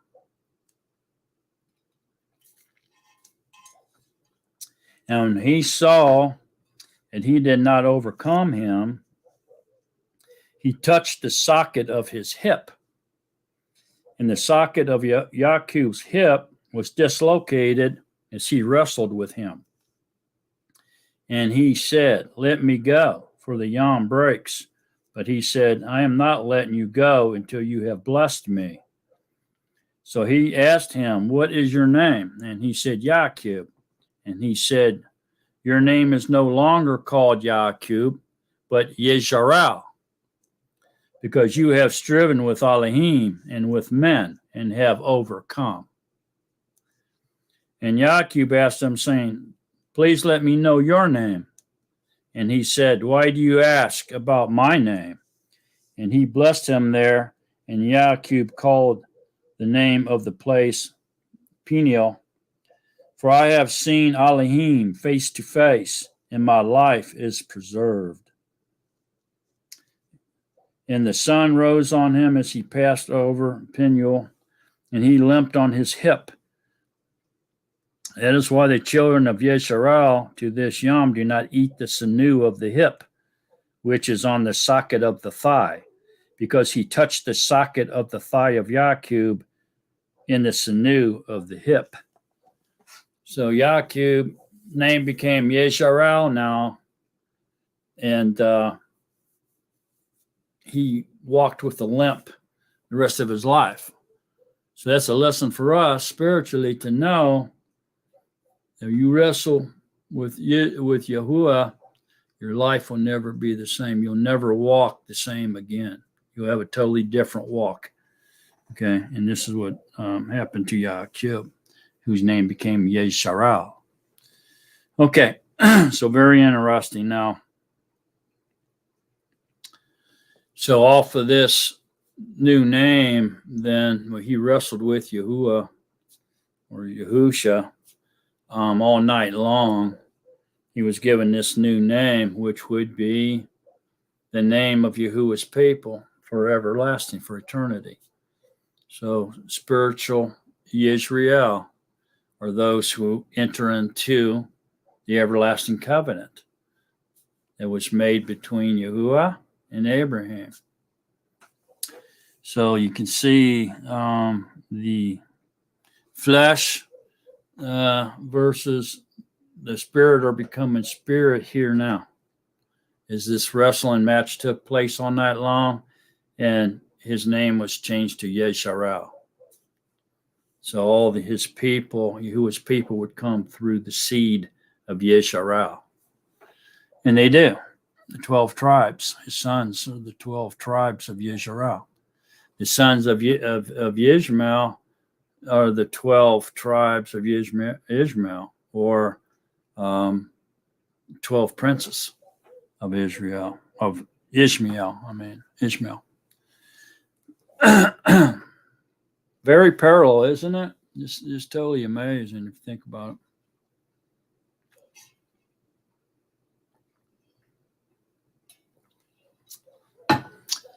Okay, so we're on down to 3 more chapters, and then we'll be done.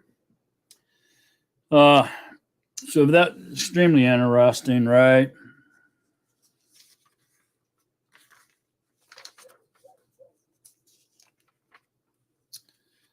Um,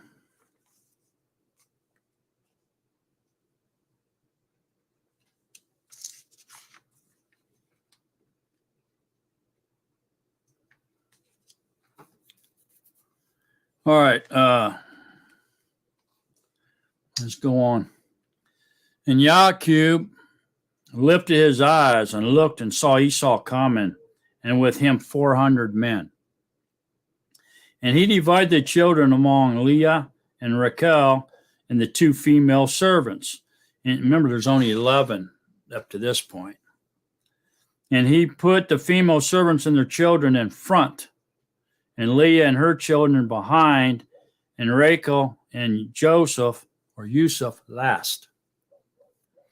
And he himself passed over before them and bowed himself to the ground 7 times until he came near to his brother.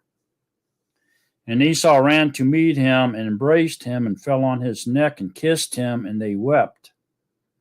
And he lifted his eyes and saw the women and children and said, "Who are these with you?" And he said, "The children of whom Elohim has favored your servant." Then the female servants came near, they and their children, and bowed themselves. And Leah also came near with her children, and they bowed themselves. And Joseph and Rachel came near, and they bowed themselves. Then Esau said, "What do you mean by all this company which I met?" And he said, "To find favor in the eyes of my master." And Esau said, "I have enough, my brother. Let what you have remain yours." And YaAqob said, "No, please, if I have now found favor in your eyes, then receive my present from my hand, because I have seen your face like seeing the face of Elohim, and you were pleased with me. Please take my blessing that is brought to you, because Elohim has favored me, and because I have all I need." And he urged him, and he took it. And he said, "Let us depart and go, and let me go before you." And he said to him, "My master knows that the children are weak, and the flocks and the herds which are nursing are with me. And if the men should drive them hard one day, all the flocks shall die. Please let my master go before his servant, and let me lead on slowly, according to the pace of the livestock that go before me, and according to the pace of the children, until I come to my master in Seir."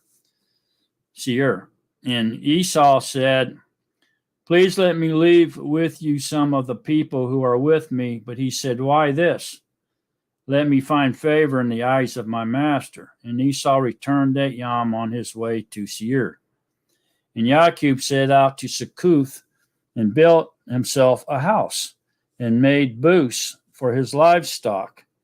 That is why the name of this place is called Succoth. This is the first time we read about a Hebrew building a Succoth, animal shelter, right here.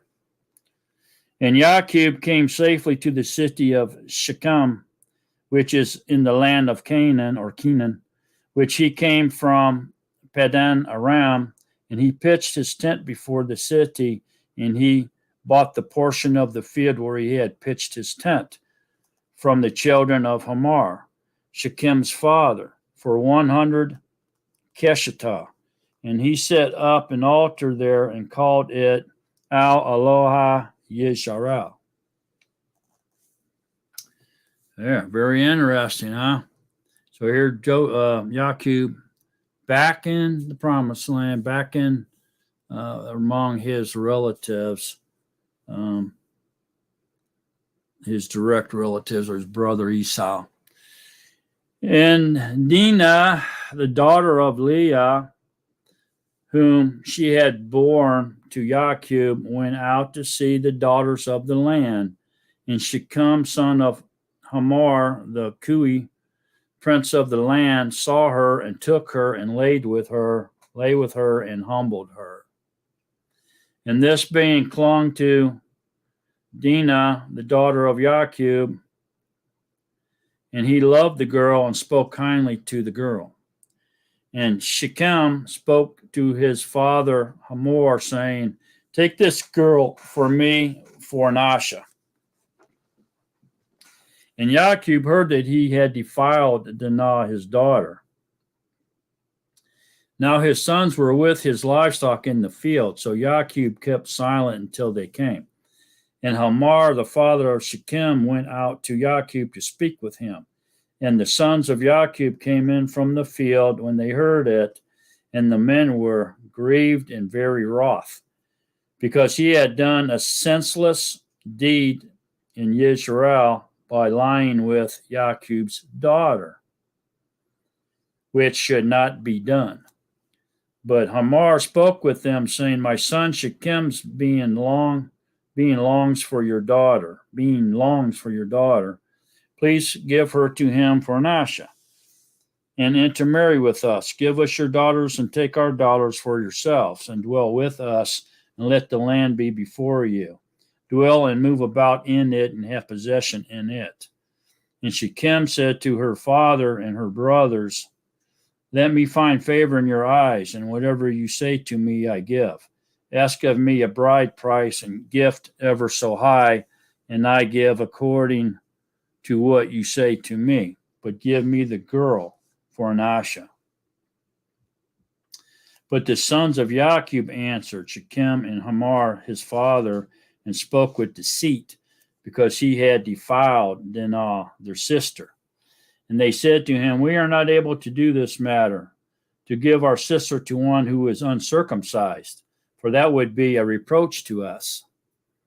Only on this condition would we agree to you, if you would become as we are, to have every male of you circumcised. Then we shall give our daughters to you, and take your daughters to us, and we shall dwell with you, and shall become one people. But if you do not listen to us and be circumcised, we shall take our daughter and go." And their words pleased Hamor and Shechem, Hamor's son. And the young men did not delay to do this, because he delighted in YaAqob's daughter. Now he was more respected than all the household of his father. And Hamor and Shechem, his son, came to the gate of their city and spoke with the men of their city, saying, "These men are at peace with us, so let them dwell in the land and move about in it. And see, the land is large enough for them. Let us take their daughters for us for wives, and let us give them our daughters. Only on this condition would the men agree to dwell with us, to be one people. If every male among us is circumcised as they are circumcised. Their herds and their possessions and all their beasts, should they not be ours? Only let us agree with them, and let them dwell with us." And all who went out of the gate of his city listened to Hamor and Shechem, his son. Every male was circumcised, all who went out of the gate of his city. And it came to be on the third yom that they were in pain. And two of the sons of YaAqob, Simon and Levite, Dinah's brothers, each took his sword and came boldly upon the city and killed all the males. So they were just circumcised on the third day. They were in extreme pain, so they were just laying there. They couldn't hardly stand it. So they came in, and they couldn't move or anything, so they just came and killed them all. What deception is that? And they killed Hamor and Shechem, his son, with the edge of the sword, and took Dinah from Shechem's house and went out. He killed them too. The sons of YaAqob came upon the slain and plundered the city, because they had defiled their sister. They took their flocks and their herds and their donkeys, and that which was in the city and that which was in the field, and all their wealth and all their little ones and their wives they took captive. and they plundered all that was in the houses. And YaAqob said to Simon and Levite, you have troubled me by making me a stench among the inhabitants of the land, among the Canaanites and the Perizzites. And I am few in number. They shall gather themselves against me and shall smite me, and I shall be destroyed, my household and I. But they said, should he treat our sister like a whore?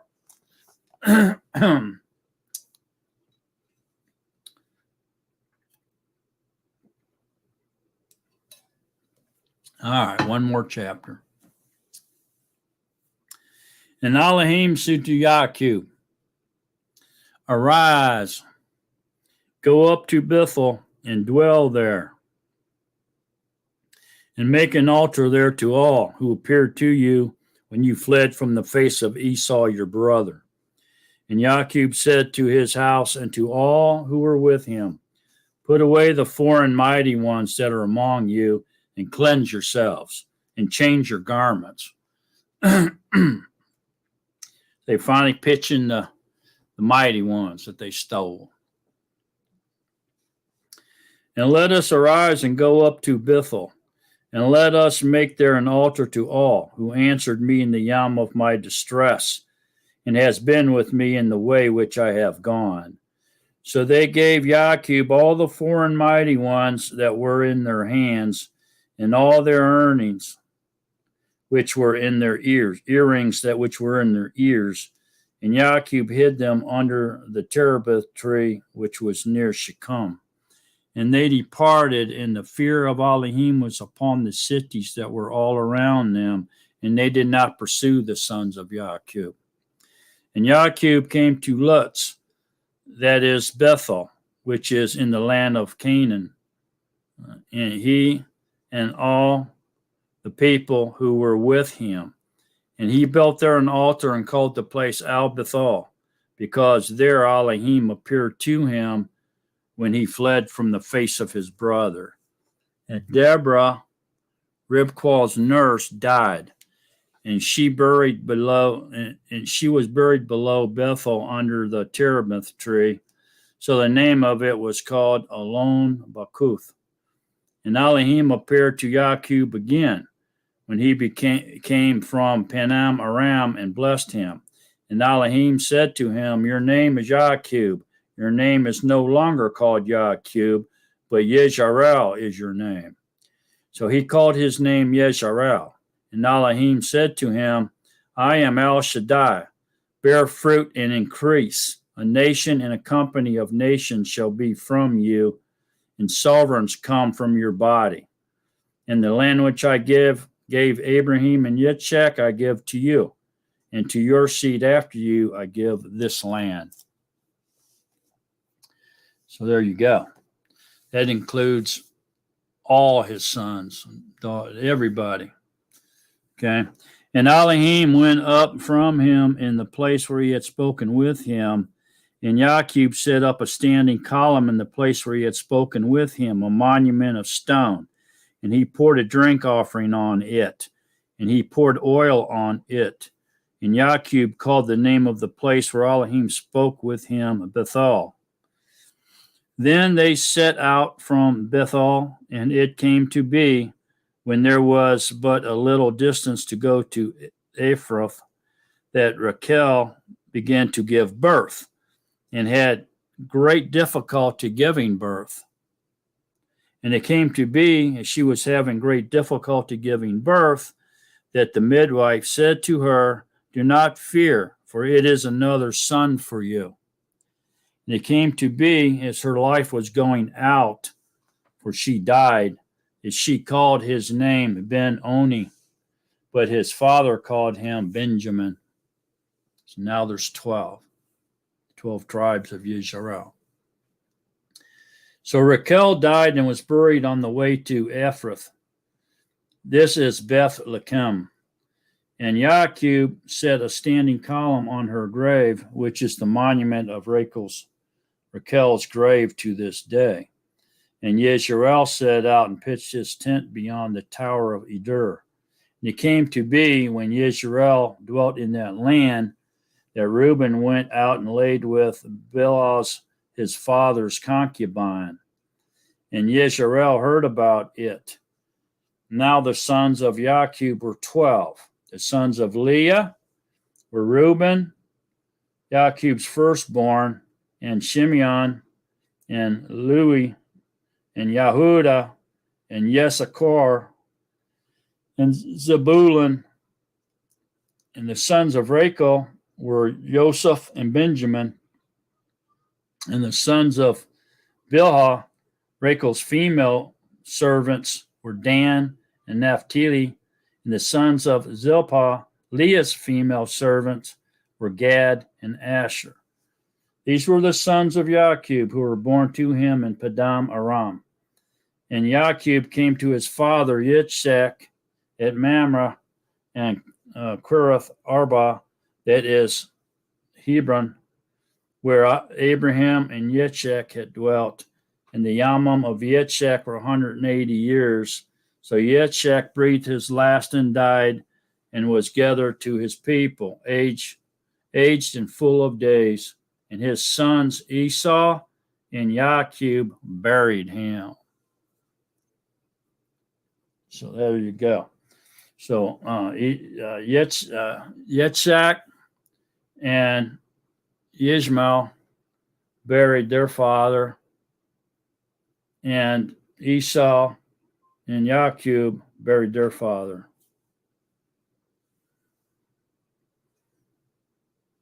Pretty amazing, isn't it? The parallel is mind-boggling. So that's what we got going on. And then just real quick here in 36, look at verse 3. And Basemath, Yishmael's daughter, sister of Nebaioth, shows that Yishmael had a daughter, 12 sons and a daughter. Same as the other ones, right? There was 12 sons and a daughter. The parallels are astonishing, aren't they? And then if you look over here at 36:8, it says, so Esau dwelt in Mount Seir, and Esau is Edom. Okay. So this is the genealogy of Esau, the father of the Edomites in Mount Seir. Okay. So that's the end of that. So let's take a look again here, if we can, at I'll show you one more map if I can swing it. Been going pretty good so far today, or this evening. So that would be up here, probably this one to do. Okay, so I'm going to share the share screen.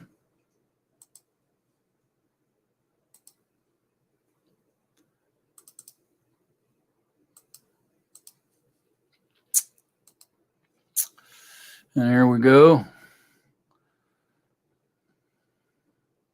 So we can see here now.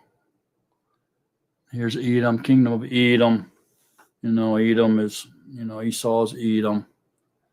And then the 12 tribes are all up in here. Here's Ammon, here's Moab.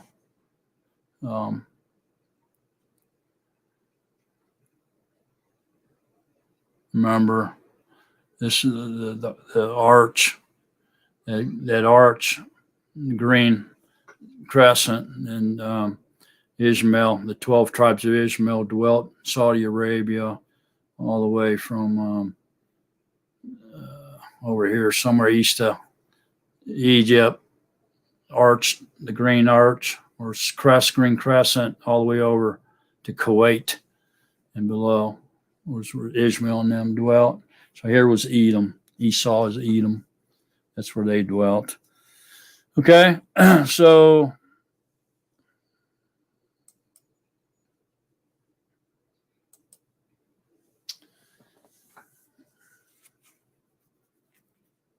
there we have what's going on. Just with that right there, we can see now, plainly see what's going on and how it's all led up to the mess we have now. So here we have Yitzhak's people, Yaqob's people, Esau's people, Ishmael's people, Hagar's offspring, Lot's descendants, all these basically related people over here warring with each other to this day, mostly because of the conflict between Yishmaal being the firstborn, rightfully so, but his mother didn't comply with the law. She kept the child. She didn't surrender the child over to Sarah to raise as her own, which caused that gap. And but since the promise of Yahuwah applied to Abraham's seed, which was only supposed to be Yitzhak, it had to apply also to Ishmael. And you can see the great parallel between the two. It's an amazing parallel.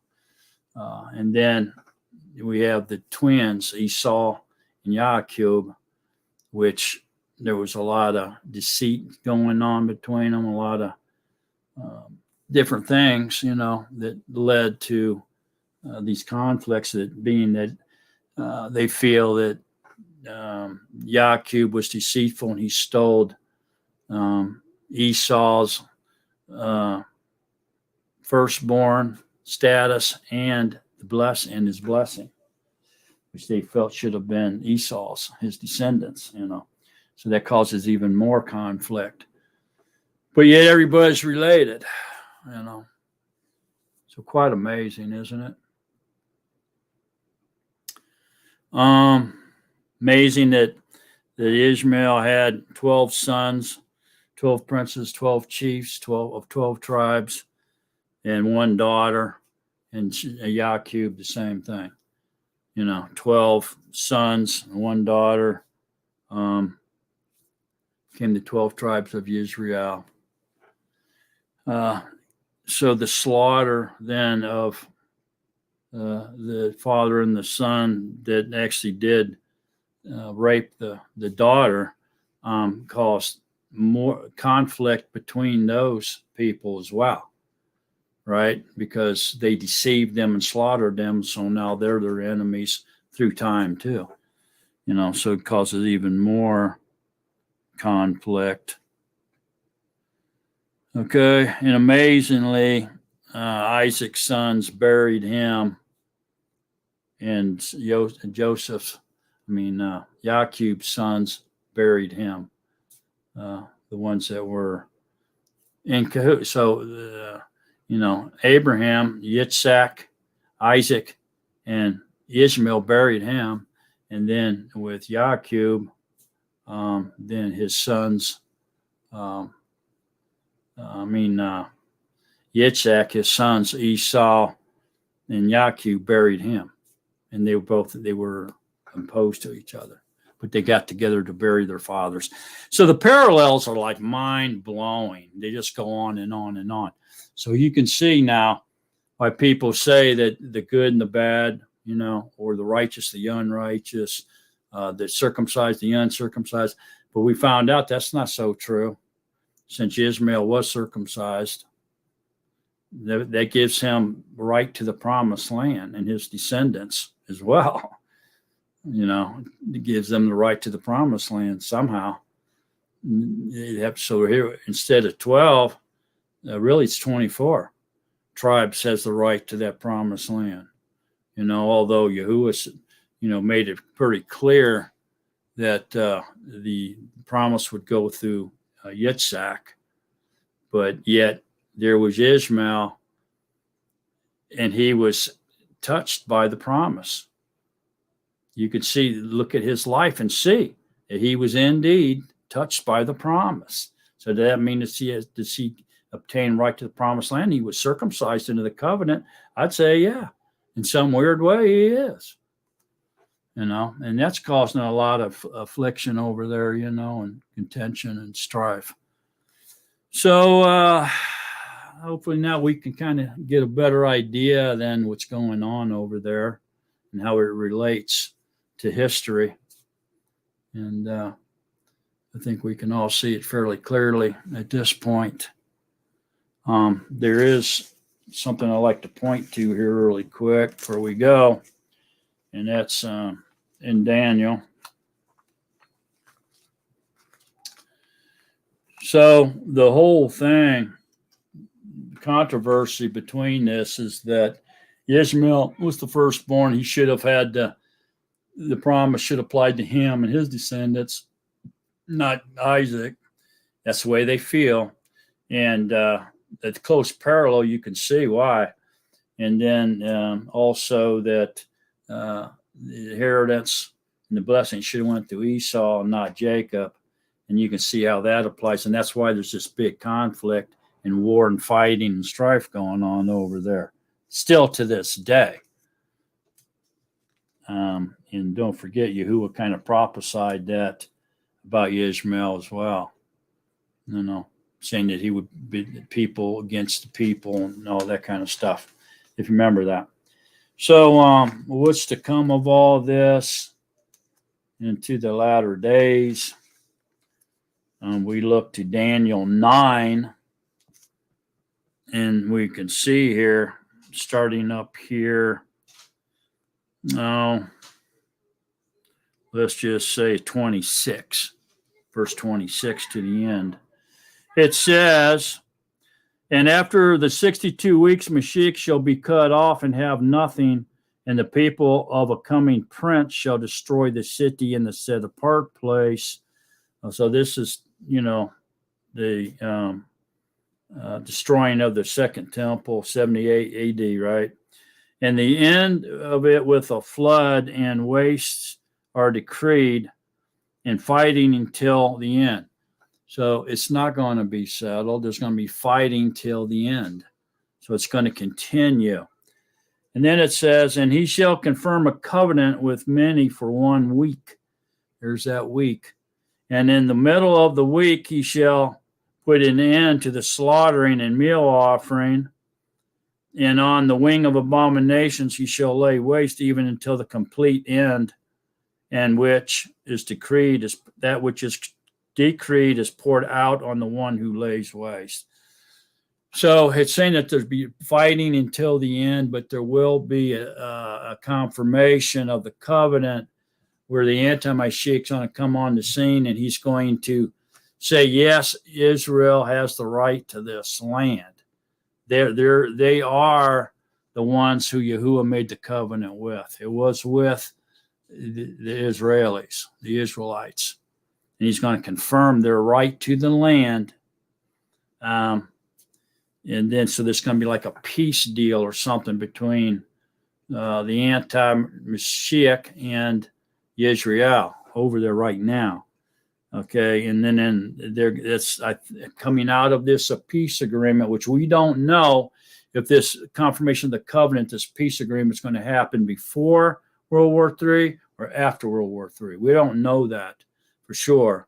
The Bible isn't really clear on that, but we do know that after this peace agreement, it's going to usher in the right for Israel to put up a place of worship, and they're going to build a temple up on that mountain, start doing their sacrifices again. Remember, they don't know Yahusha. Okay, they're still in the old covenant era. And so in the middle of the week, the anti-Mashiach is going to reveal himself to the world by stopping, putting this end to the animal slaughterings and the meal offerings up on the altar of the newly erected temple.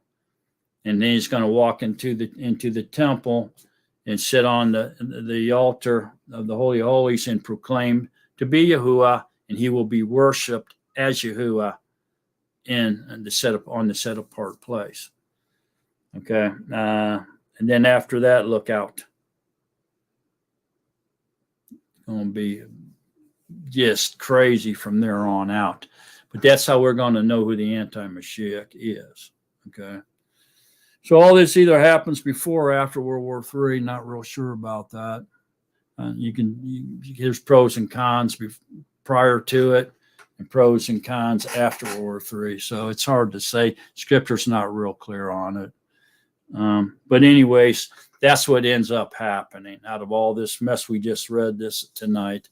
That's what ends up coming after. That's the summary of it all. What happens?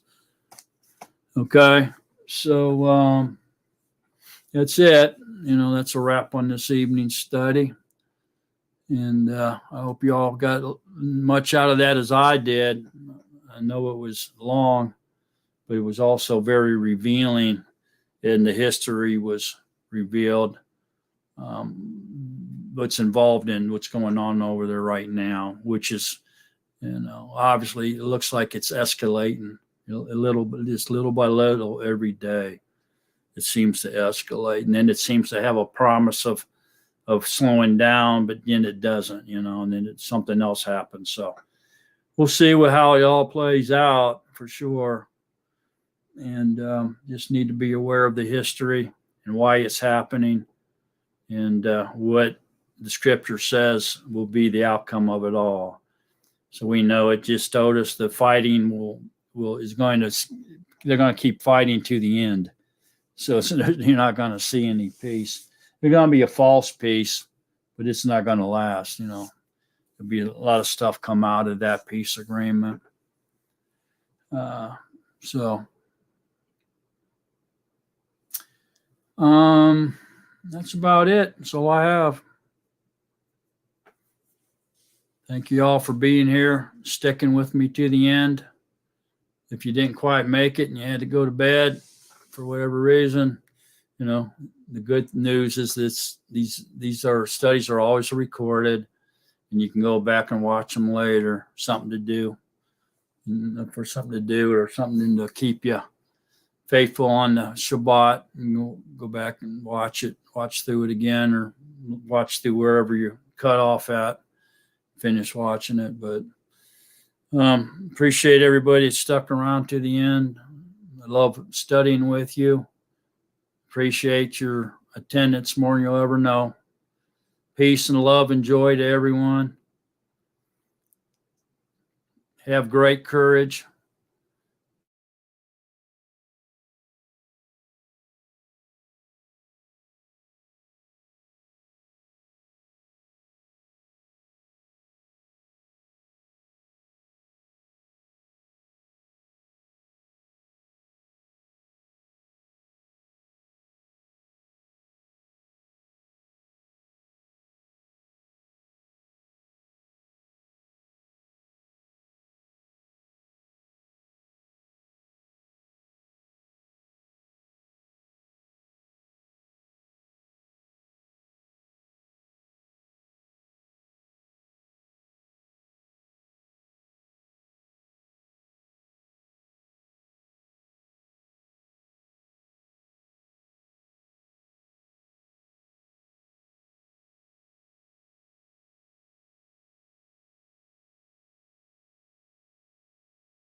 Okay, so I'm back. That was really weird. Everything went black, lost all power.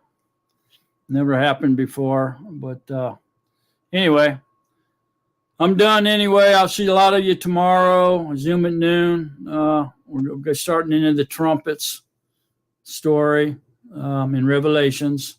So I'll see most of you there. And other than that, thanks for coming this evening, and I'll see all of you next week. And remember to stay in love with Yahushua HaMashiach. So long, Nazarene, beloved of Yahuwah. Peace, love, and joy to everyone. So long, folks.